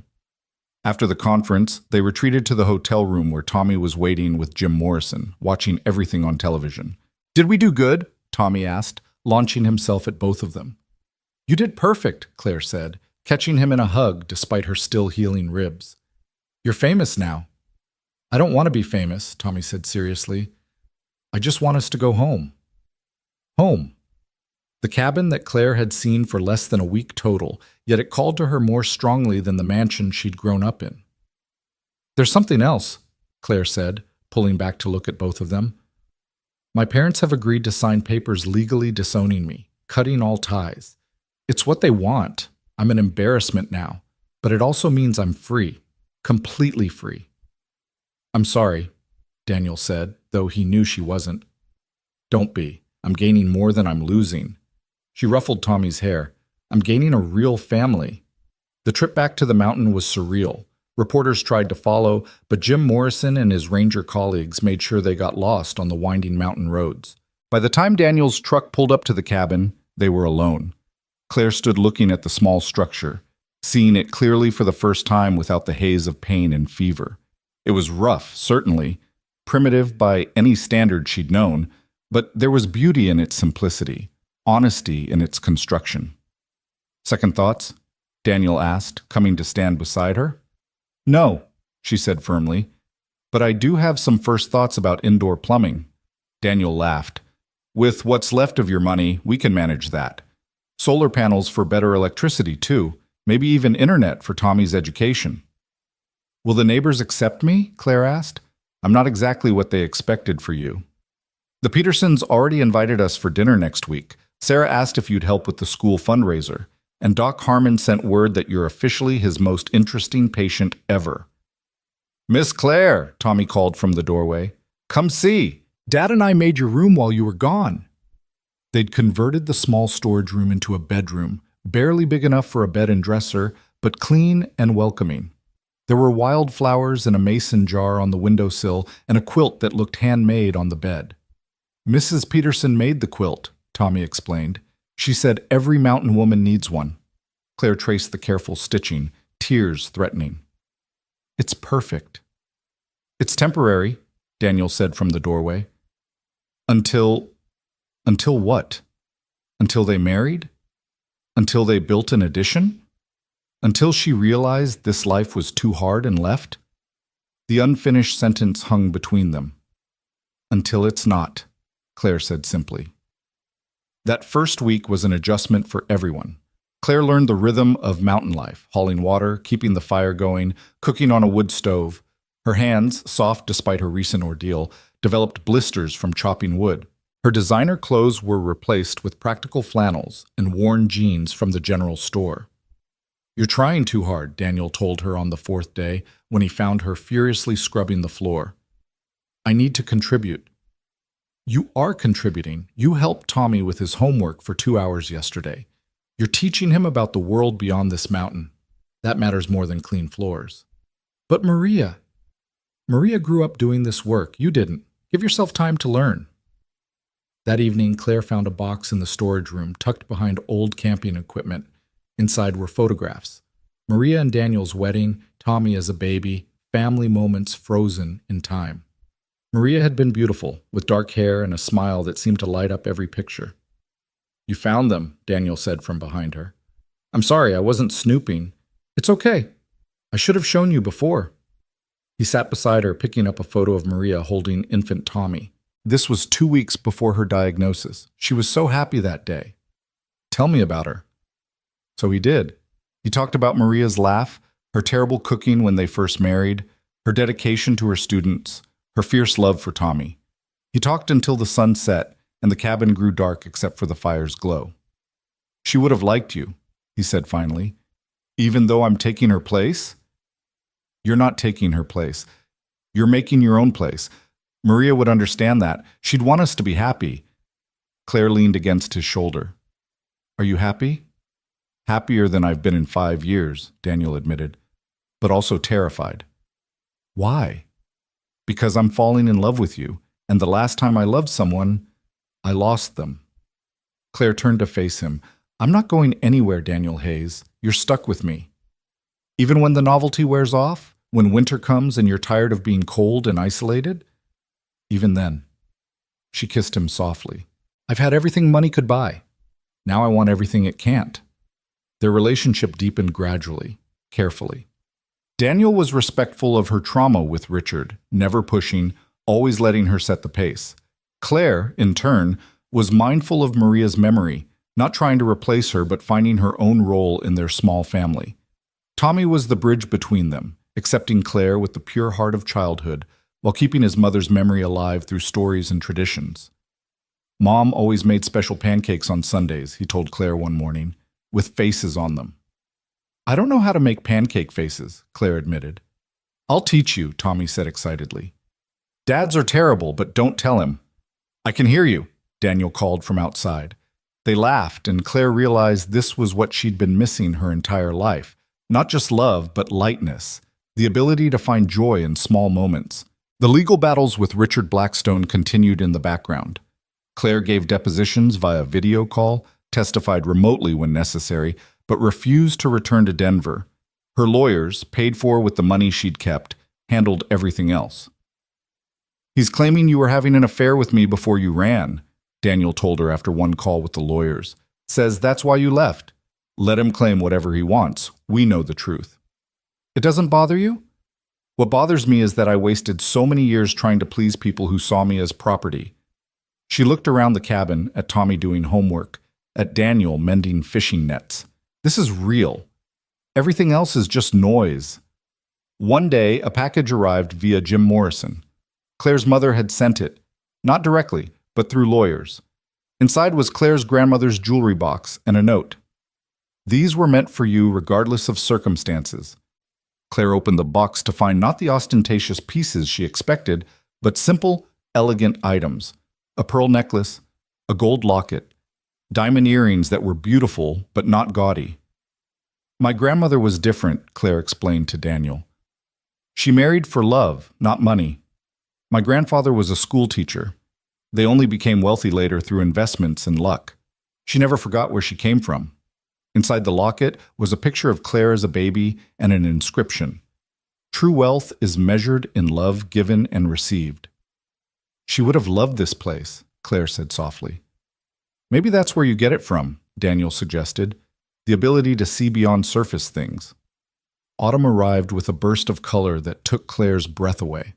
The mountains became a canvas of gold and red, and she understood why Daniel had chosen this place to heal after Maria's death. It's like the world is on fire, she told Tommy as they collected leaves for a school project. Dad says it's nature's way of showing off before winter, Tommy replied. Like it's saying, remember me when everything's white and cold. Claire helped him arrange the leaves, teaching him about photosynthesis and why leaves changed color. Knowledge from her expensive education finally finding practical use. "You're really smart," Tommy said admiringly. "Like teacher smart. Your mom was a teacher. Maybe you could be one too. Our school needs more teachers. Mrs. Patterson says so all the time." The idea planted itself in Claire's mind.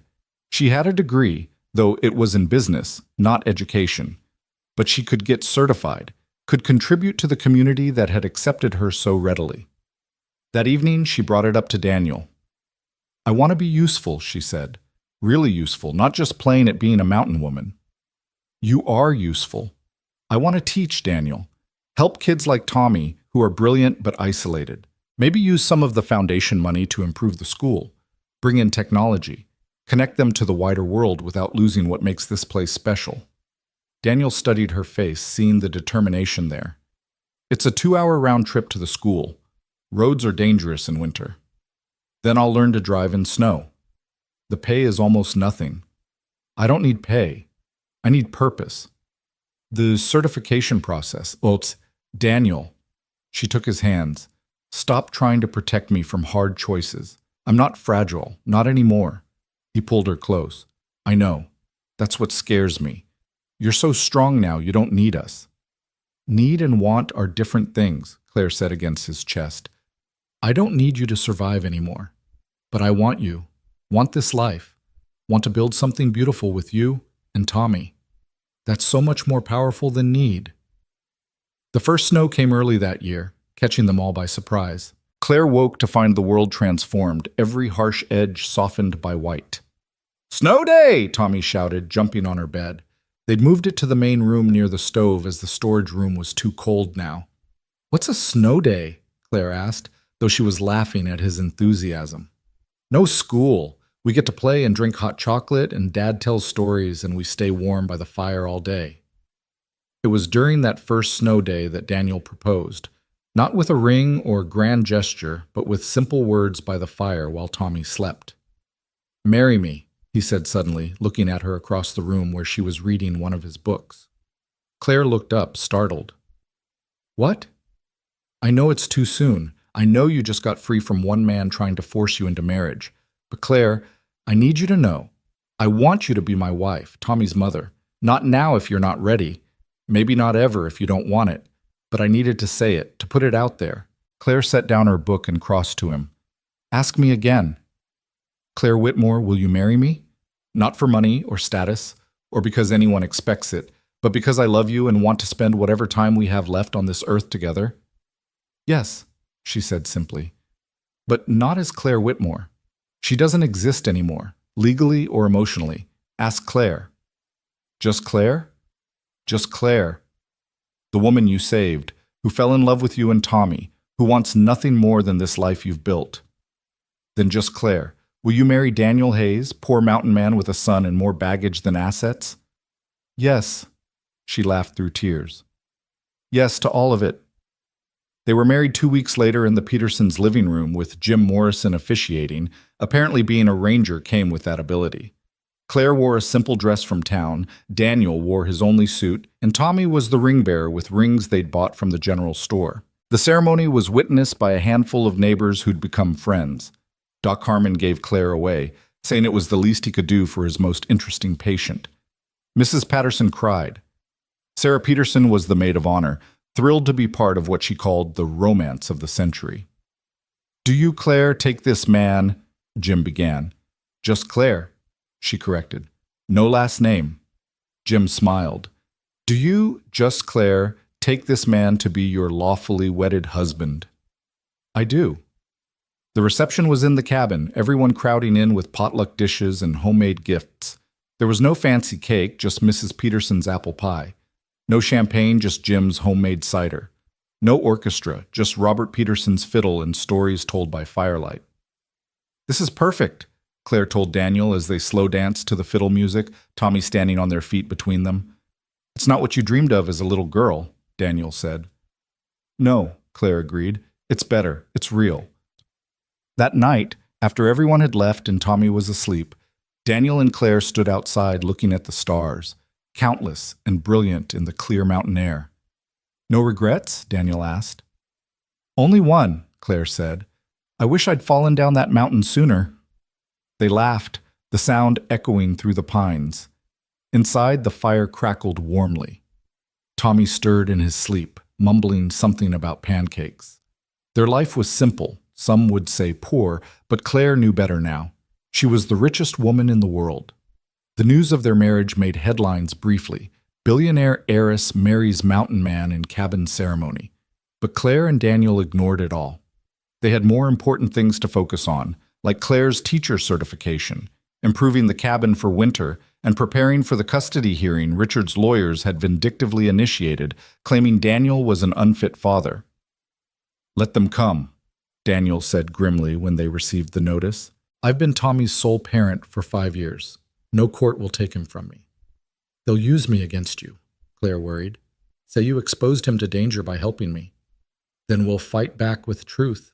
Tommy's grades have improved since you've been helping him. The school will testify to that. Doc Harmon will confirm he's healthy and happy. The whole community will stand behind us. And they did. When the hearing came, the small courthouse was packed with neighbors ready to testify on Daniel's behalf. The judge, who'd grown up in these mountains himself, saw through Richard's lawyer's tactics immediately. Mr. Hayes, the judge said, I see a father who's sacrificed everything for his son, who's built a stable, if unconventional, home, and who's now provided Tommy with a loving stepmother. Case dismissed. Richard's final attempt at revenge had failed, and with his criminal trial looming, he had bigger problems than Claire's new life. Winter settled over the mountain like a thick blanket, isolating them from the world below. But the cabin was warm, filled with laughter and love.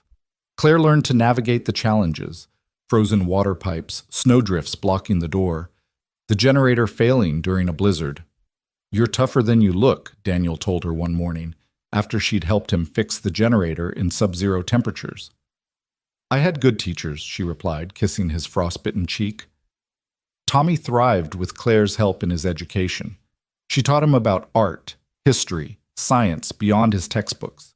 She connected him with online resources using the satellite internet they'd installed. His world expanded even as winter kept them physically confined. Claire's the best teacher ever, he told Mrs. Patterson during one of their video calls for remote learning. She makes everything interesting. Then perhaps she should be teaching more children, Mrs. Us, Patterson said thoughtfully, planting seeds for the future. One evening, as a particularly fierce storm raged outside, Claire found Daniel staring at the photo of Maria he kept on the shelf. Missing her? She asked gently. Thanking her, Daniel replied, for sending you to us. You think she did? The storm that brought you here was unexpected, unseasonable. You fell at the exact spot where I'd check my traps. An hour either way, and I'd have missed you. He turned to her. That's either fate or Maria pulling strings from wherever she is. Claire leaned into him. Then I'm thanking her too. As winter slowly gave way to spring, Claire received word that Richard had been convicted on all counts. He would spend the next 20 years in prison. Her parents, tainted by association, had retreated from society. The Whitmore empire was in chaos. You could claim your share, Daniel pointed out. Help stabilize things, protect jobs. No, Claire said firmly. That life is dead to me. The lawyers can handle the dissolution. The workers will find new jobs. I'm not going back, not even to help. No regrets? None. Although, she smiled mysteriously. There is something I want to tell you. What? She took his hand and placed it on her stomach. We're going to need to build that addition after all. Daniel's eyes widened. You're pregnant. About 6 weeks. Doc Harmon confirmed it yesterday. Daniel pulled her into his arms, laughing and crying simultaneously. A baby? We're having a baby? We're having a baby, Claire confirmed. A mountain baby who'll grow up knowing they're loved, valued for who they are, not what they have. Tommy's going to be over the moon. Tommy already knows. He was with me at Doc's. He's already planning to teach the baby everything about survival and reading and making pancake faces. Of course he is. Daniel kissed her deeply. I love you. Just Claire Hayes. I love you too, Daniel Hayes. Thank you for saving me in every possible way. You saved us right back, he said. We were surviving. You taught us to live again. That night, as they told the neighbors their news, as Tommy excitedly planned his big brother duties, as the fire crackled and friends toasted with homemade cider, Claire thought about the journey that had brought her here. A year ago, she'd been Claire Whitmore, billionaire heiress, prisoner in a golden cage. She'd had everything money could buy and nothing that mattered. Now she was just Claire Hayes, wife of a mountain man, stepmother to an incredible boy, expectant mother, soon-to-be teacher. She hauled water, chopped wood, and could make a decent rabbit stew. She was, by any measure her old world would use, a failure. She'd given up billions for a cabin without running water. She'd traded designer clothes for flannel and denim. She'd chosen love over luxury, purpose over privilege. She'd never been happier. As the celebration continued around her, Claire stepped outside for a moment of quiet. The stars were brilliant overhead, the mountain peaks silhouetted against the night sky. The air was crisp, clean, real. "Thank you," she whispered to Maria, to fate, to whatever force had brought her tumbling down that mountainside into Daniel's arms. The door opened behind her, and Daniel stepped out, wrapping a blanket around her shoulders. "Come inside," he said. "Your family's waiting." Her family. Not the one she'd been born into, but the one she'd chosen, the one that had chosen her back. "Did you ever think," she asked as they turned to go inside, "when you found me in that snowbank, that we'd end up here?" "Honestly? I thought you'd die that first night. Then I thought you'd leave as soon as you could walk. Then I thought you'd realize what you were giving up and run back to your old life." He stopped, turning her to face him. "But somewhere along the way, I started to hope. And now I can't imagine any other ending to our story." "This isn't an ending," Claire corrected. "It's a beginning." Inside, Tommy was regaling the neighbors with the story of how his dad had saved Claire, how she'd saved them right back, how they were all a family now, with a baby on the way. It had already become legend in his telling, a fairy tale of sorts, though every word was true. "And they lived happily ever after?" Sarah Peterson asked, teasing. Tommy looked at his father and stepmother, at their neighbors who'd become family, at the simple cabin that was their castle. "No," he said, with the wisdom of a child who'd learned that life was more complex than fairy tales. They lived happily right now, and tomorrow, and all the days after that they could grab hold of. Daniel and Claire exchanged glances over his head, marveling at his insight. Spring transformed the mountain into something magical, and Claire, now showing at 5 months pregnant, stood in what would become the new addition to their cabin. Daniel and several neighbors were raising the frame, their voices carrying across the valley as they worked in the ancient rhythm of community barn raising. "Careful with that beam, Peterson," Daniel called out, sweat glistening on his forehead despite the cool morning air. "That's going to hold my children's bedroom." Children, plural. The ultrasound had revealed twins, a boy and a girl, sending Tommy into ecstatic preparations for his dual role as big brother. Claire watched him now, fetching tools for the men, trying so hard to be helpful despite his small size. "You should be resting," Doc Harmon said, approaching with a glass of water. He'd become their unofficial medical advisor, refusing payment but accepting Claire's homemade bread as trade. "I'm pregnant, not broken," Claire replied, though she accepted the water gratefully. "Besides, I want to watch our home grow." Their home. Even after all these months, the words still felt like a miracle. The cabin that had once seemed so small now sprawled with purpose. The original structure, the new addition being built with money from selling one piece of her grandmother's jewelry, the greenhouse Claire had insisted on for year-round vegetables. "Mrs. Hayes!" Sarah Peterson came running, her face flushed with excitement. "There's a fancy car coming up the mountain road, really fancy." Claire's blood chilled. Even with Richard in prison, she never fully relaxed when unexpected visitors arrived.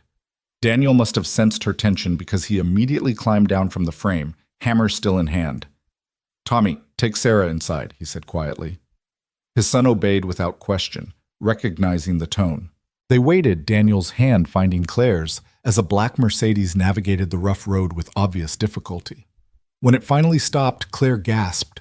The woman who emerged was elegant even in her 70s, silver hair perfectly coiffed, wearing clothes that cost more than the cabin's entire construction. "Grandmother?" Claire whispered. Eleanor Whitmore surveyed the scene. The half-built addition, the men in work clothes watching warily, her granddaughter in oversized flannel and worn jeans, obviously pregnant. "Hello, darling," Eleanor said simply. "May I come in?" The cabin felt even smaller with Eleanor Whitmore's presence. She sat at their humble table, her designer suit incongruous against the rough-hewn wood, while Claire made tea with shaking hands. "Your mother told me you were dead to the family," Eleanor said without preamble, "that you'd lost your mind, married some mountain person, given away your inheritance." "All true except the losing my mind part," Claire replied, setting down the tea with more force than necessary. Eleanor's lips twitched. "Yes, I rather thought so. Your mother was always prone to dramatics." She looked around the cabin, taking in Tommy's homework on the table, Daniel's rifle by the door, the photos on the mantel, including one from their wedding. "So this is the life you've chosen." "This is the life I've built," Claire corrected, "with Daniel and Tommy. And these?" Eleanor gestured to Claire's pregnant belly. "Your great-grandchildren, twins." Eleanor was quiet for a long moment, sipping her tea. Daniel stood protectively behind Claire's chair, his presence solid and reassuring. "I'm dying," Eleanor said suddenly. "Pancreatic cancer. 3 months, maybe 4. Claire's hand flew to her mouth. Despite everything, she'd loved her grandmother, the only person in her family who'd shown her genuine affection. "I'm sorry." "Don't be. I'm 93. I've had a good run." Eleanor set down her teacup. "But before I go, I needed to see for myself what became of you. Your parents painted quite a picture. Mental breakdown, manipulation, a con artist taking advantage of you." "Daniel saved my life," Claire said firmly. "In every way a person can be saved." Eleanor studied Daniel then, really looked at him. "You're the man who stood up to Richard Blackstone." "I'm the man who loves your granddaughter," Daniel replied simply. "And asked for nothing in return?" "I asked for everything. Her presence, her partnership, her promise to build a life together. Money had nothing to do with it." Eleanor nodded slowly. "I believe you." She turned back to Claire. "You look happy. Genuinely happy, not the performed happiness of our world." "I am happy." "Then I have a proposition." Eleanor pulled out a document. "Your parents want to contest my will. They believe I'm leaving everything to charity since you've been disowned. They're wrong." Claire stared at the paper. "Grandmother, no, I don't want—" "Hush. It's not money, not directly. It's the cabin in Switzerland, the one where you spent summers as a child. The one place you were ever truly free, you once told me." Claire's eyes filled with tears. She had loved that cabin, the only simple place in their complex world. "It's yours, along with a trust that pays for its upkeep. But there's a condition." "There always is," Daniel muttered. Eleanor smiled. "Indeed. The condition is that you use it as part of your foundation, a retreat for families escaping abuse, a place to heal. Run it however you see fit, but keep it as a sanctuary." Claire looked at Daniel, who nodded slightly. "We accept." "Good." Eleanor stood, then swayed slightly. Daniel caught her arm, steadying her with surprising gentleness. "Thank you," Eleanor told him, "for seeing her worth beyond her wealth." "That was the easy part," Daniel replied. Eleanor stayed for dinner, an surreal evening of rabbit stew and cornbread served to a woman who'd dined with presidents. But she ate with genuine appreciation, listened to Tommy's excited chatter about becoming a big brother, and even helped with dishes despite Claire's protests. "I haven't washed a dish in 60 years, Eleanor mused, hands in soapy water. "I'd forgotten how satisfying it is." As darkness fell, Daniel offered to drive Eleanor's driver back to their hotel in town. The Mercedes would never make it back down the mountain in the dark. "I'll return tomorrow," Eleanor said, "if you'll have me. I'd like to spend what time I have left getting to know my real granddaughter, not the performance she gave for 29 years. After she left, Claire sat by the fire, overwhelmed. Daniel joined her, pulling her into his arms. "You okay?" "She's the only one who ever really saw me," Claire said, "and now she's dying." "Then we make the most of the time left," Daniel said practically. That's all anyone can do. Eleanor returned the next day, and the next, each time dressed down a little more, until by the fourth day she arrived in jeans and a sweater. Expensive ones, but still. I fired the driver, she announced. Rented a pickup truck. The man at the rental place looked at me like I'd lost my mind. She stayed for a week, sleeping on an air mattress in the main room, learning to tend the fire, helping Claire with her teacher certification studies. She and Tommy became fast friends, the boy showing her his collections of rocks and leaves with the same enthusiasm he'd show any grandmother. He's brilliant, Eleanor told Claire one evening. That brain, properly nurtured, could change the world. We're working on nurturing, Claire replied. Daniel's building him a proper study space in the addition. About that, Eleanor said carefully. I know you've refused money, but would you accept materials? I have connections in construction. They owe me favors. Claire started to refuse, then saw the hope in her grandmother's eyes, the need to contribute, to be part of building something rather than just maintaining wealth. Only if you help choose them, Claire said. Eleanor's smile was radiant. The addition came together quickly after that. Eleanor's favors resulted in trucks of high-quality materials arriving daily, insulation that would keep them warm through the harshest winter, solar panels for sustainable electricity, a composting toilet system that would revolutionize their daily life. You said materials, Daniel said, eyeing the solar panel installation crew Eleanor had somehow procured. Installation is part of the material package, Eleanor said innocently. Read the fine print. The birthing room, because Claire had decided to have the twins at home with Doc Harmon attending, was Eleanor's special project. She researched everything, consulted with midwives, made sure they had every possible necessity. I won't be here when they're born, she said matter-of-factly, but I want to know they arrived safely in a space made with love. The comment hung heavy until Tommy piped up. You could be wrong. Doc says doctors don't know everything. Maybe you'll live longer. Eleanor hugged him tightly. From your mouth to God's ears, young man. As spring turned to summer, Claire began teaching at the local school part-time.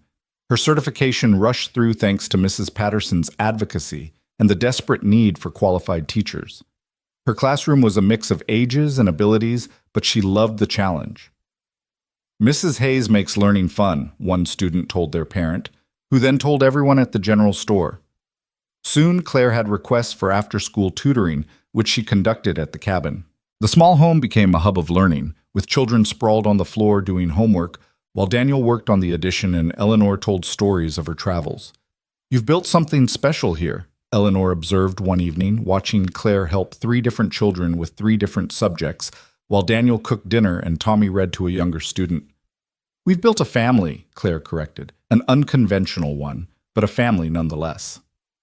The best families usually are unconventional, Eleanor replied. One morning, Claire woke to find Eleanor sitting by the window, watching the sunrise with tears on her cheeks. It's so beautiful here, the older woman said. I spent my whole life in cities and boardrooms and ballrooms. I never saw a sunrise like this. You could stay, Claire offered, not for the first time. Permanently. No, darling, I have affairs to settle, lawyers to torment, your parents to disinherit. She smiled wickedly. But I'll stay until after the summer festival. Tommy made me promise. The summer festival was the mountain community's biggest event, a celebration of survival, of making it through another winter, of crops planted and children grown taller. This year, Claire and Daniel would present their twins to the community, even though they weren't born yet, in the tradition of mountain families. It's like a baby shower meets a barn dance meets a potluck, Tommy explained to Eleanor. Everyone comes. Eleanor threw herself into preparations with unexpected enthusiasm. She helped Claire bake pies using recipes from Mrs. Peterson. She learned to square dance from Jim Morrison. She even helped Daniel string lights in the trees around their property where they'd host part of the celebration. You're different, Daniel told her one evening as they worked, from when you first arrived. I'm dying, Eleanor said simply. It's remarkably freeing. All the things that seemed important, status, appearance, legacy, none of it matters. Only this matters. Family. Love. Watching my granddaughter bloom into the person she was always meant to be. She was always this person, Daniel said. You just couldn't see it before. No, Eleanor agreed. The money blinded us all. The day of the festival dawned clear and perfect. The cabin and yard were transformed with decorations, tables groaning with food, musicians tuning instruments. Claire, now heavily pregnant, directed traffic, while Daniel and the other men set up. You should rest, everyone told her. I'll rest when I'm dead, she replied, then caught Eleanor's eye. Sorry. Don't be. It's what I would say. The celebration began in the afternoon. The entire mountain community arrived, families Claire had come to know and love over the months. The Petersons with their extended family, Doc Harmon with his fiddle, Mrs. Patterson with her husband and grandchildren, Jim Morrison in his best flannel. We want to say something, Robert Peterson announced, calling for attention. Daniel and Claire Hayes have become pillars of our community. Claire's teaching our children, preparing them for a wider world while keeping them rooted here. Daniel's helping everyone with construction, repairs, whatever's needed. They've shown us that community isn't about what you have, but what you give. Here, here, the crowd cheered. So we want to present them with this. Robert pulled out a handmade quilt, created by all the women in the community, each square representing a different family. For the new babies, so they know from day one that they're surrounded by love. Claire couldn't speak through her tears. Daniel accepted the quilt with reverent hands. Thank you, he managed, all of you, for accepting us, supporting us, being our family. The music started then, fiddles and guitars filling the mountain air. Eleanor danced with Tommy, her elegant bearing oddly suited to the mountain stomp. Claire watched from a chair, her hand on her belly, feeling the twins move to the rhythm. They're dancing, she told Daniel. They know they're home, he replied, kissing her forehead. As the sun began to set, painting the mountains gold and purple, Eleanor took the makeshift stage. I know I'm an outsider here, she began, a city woman with soft hands and too much money, but you've welcomed me because you welcomed my granddaughter, and for that, I'm forever grateful. She paused, gathering herself. I won't be here much longer, but before I go, I want you to know that I'm leaving an endowment for this school, for this community. Not charity. Investment. Investment in children like Tommy, who deserve every opportunity. Investment in teachers like Claire, who see potential where others see poverty. Investment in men like Daniel, who build homes and hearts with equal skill. The silence was profound. Then Tommy started clapping, and everyone joined in. We don't need, Jim Morrison started. No, you don't need, Eleanor agreed, but you deserve. There's a difference. Later, as the party continued under stars and string lights, Claire found her grandmother sitting alone on the porch. You've given too much, Claire said.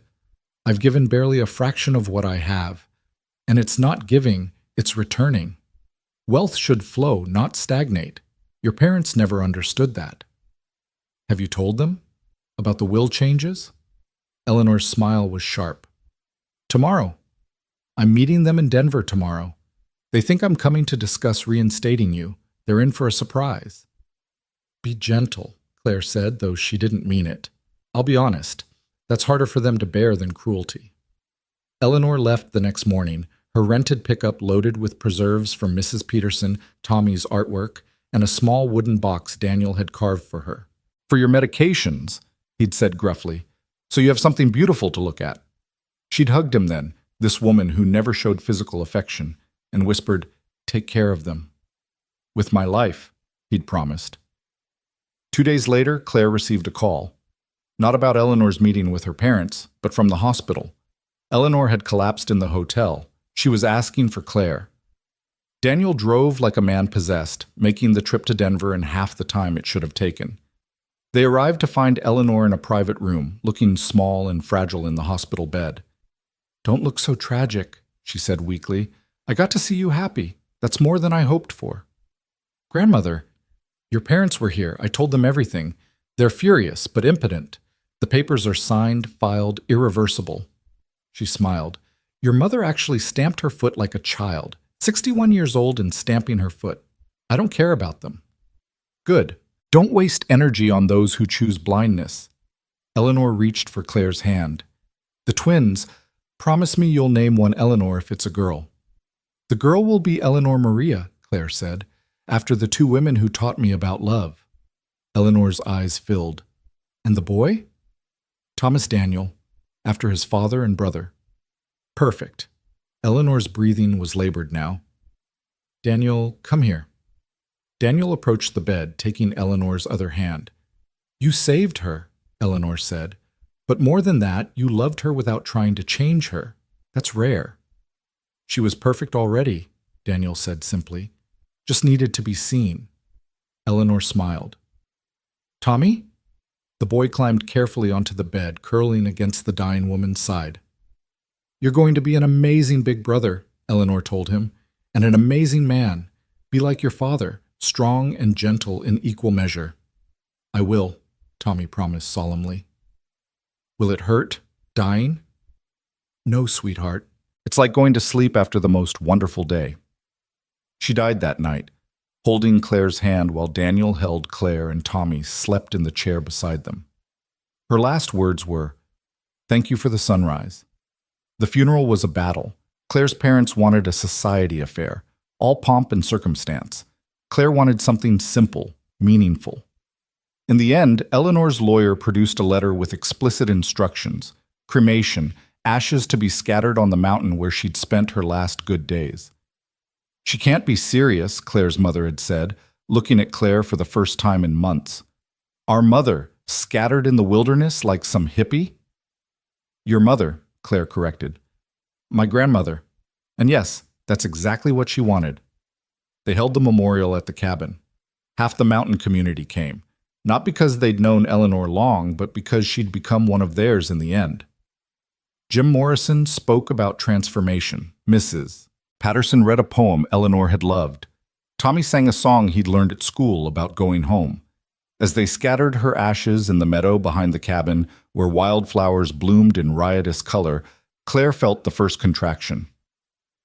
Daniel, she said calmly, I think Eleanor's going to meet the twins after all. The labor was long but uncomplicated. Doc Harmon arrived quickly, along with Mrs. Patterson, who delivered babies before modern hospitals reached the mountain.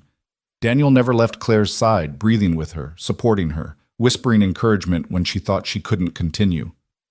You're the strongest person I know, he told her during a brief respite between contractions. You left everything, survived a mountain, fought off predators, built a new life. This is just one more mountain to climb. Tommy waited in the main room with the Petersons, his ear pressed to the door despite being told not to eavesdrop. Eleanor Maria arrived first, screaming and perfect, with her mother's dark hair and her father's gray eyes. Thomas Daniel followed 15 minutes later, quiet and observant, taking in the world with serious consideration. They're perfect, Daniel breathed, holding both babies while Claire recovered. Absolutely perfect. They're ours, Claire corrected, exhausted but euphoric. That's even better than perfect. Tommy was allowed in then, approaching slowly as if the babies might break. They're so small, he whispered. You were smaller, Daniel told him. 6 pounds even. Really? Really. And look how big and strong you are now. Tommy studied his siblings with intense concentration. I'm going to teach them everything, he declared. Reading and math and tracking and fishing and which berries are safe and how to make snow angels and breathe, buddy, Daniel laughed. They need to learn to hold their heads up first. As the sun set on that momentous day, Claire sat nursing Eleanor while Daniel held Thomas, and Tommy read softly from his Jack London book. The cabin was crowded with love, with promise, with the beautiful chaos of family. Your grandmother would have loved this, Daniel said. She did love it, Claire replied. She saw it coming, that's why she could let go. Outside, the mountain stood eternal, witness to another generation born to its slopes. The fancy world Claire had left behind continued spinning without her, deals made and broken, fortunes gained and lost. But inside the cabin, in the warm glow of lantern light, the only fortune that mattered was measured in heartbeats and held breaths, in first smiles and tiny fingers wrapped around larger ones.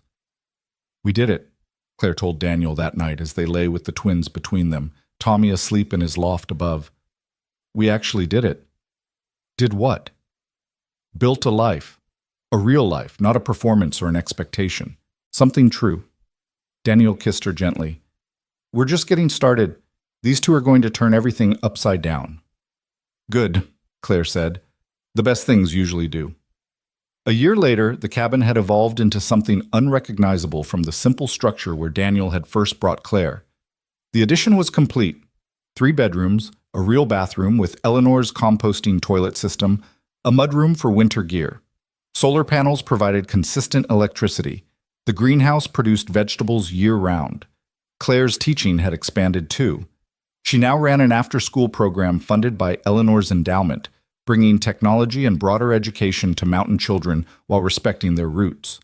The program had attracted attention from education reformers, but Claire refused all interviews. I'm not a symbol, she told one persistent reporter. I'm just a teacher doing her job. The twins had grown into distinct personalities. Eleanor was bold and laughing, always reaching for new things. Thomas was thoughtful and careful, studying the world before engaging with it. Both were adored by their big brother, who took his responsibilities seriously. Ellie tried to eat a bug today, Tommy reported at dinner. I stopped her. Good job, buddy, Daniel said. Though in survival situations, bugs are actually good protein. Daniel, Claire protested. What? It's true. Their evening was interrupted by a knock. Unusual, as neighbors typically called out rather than knocked. Daniel opened the door to find a young woman, perhaps 25, with a black eye and a split lip, holding the hand of a small boy. I'm sorry, she said quickly. Jim Morrison said, he said you might help. My ex, he found us at the shelter in Denver. We need somewhere to hide just for a few days until my sister can come get us. Daniel and Claire exchanged glances. Without hesitation, Claire stepped forward. Come in, she said. You're safe here. The woman, Sarah, and her son Michael stayed for 2 weeks. Claire recognized the look in Sarah's eyes, the same trapped desperation she'd once felt. Daniel recognized it too, and together they provided not just shelter, but sanctuary. Why? Sarah asked one evening as she helped Claire with the twins. Why help strangers? Because someone helped me when I was a stranger, Claire replied. And that saved my life in every way that matters. When Sarah's sister arrived to take them to Canada, to a new life with new names, Sarah hugged Claire tightly. I'll never forget this, she whispered. Pay it forward, Claire whispered back. Someday someone else will need what you can give. After they left, Daniel found Claire on the porch, watching the sunset paint the mountains. We're going to do this again, aren't we? He said. Help others escape. If you're willing. I'm willing. He pulled her close. It's what Eleanor would want. It's what Maria would want. It's what's right. It could be dangerous. So was saving you. Best danger I ever faced. And so the cabin became more than a home. It became a way station on an underground railroad of sorts, a place where those fleeing abuse could rest, regroup, and find their way to new lives. They were careful, selective, working with Jim and Doc Harmon to verify stories and ensure safety. But over the months that followed, they helped a dozen families find freedom. The mountain community, in its quiet way, supported them. No one asked questions when strangers appeared and disappeared. Everyone contributed, food, clothes, distraction when needed. It was what they did, how they survived, by taking care of each other. We're rich, Tommy announced one evening, apropos of nothing. We have everything we need, Daniel agreed, thinking the boy meant their improved circumstances. No, Tommy said. We're rich in the real way. We have each other and friends and people who need us and people we can help. That's the best kind of rich. Claire looked around their table, Daniel feeding Thomas mashed carrots, Eleanor in her high chair banging a spoon and laughing, Tommy doing homework while simultaneously making faces at his sister.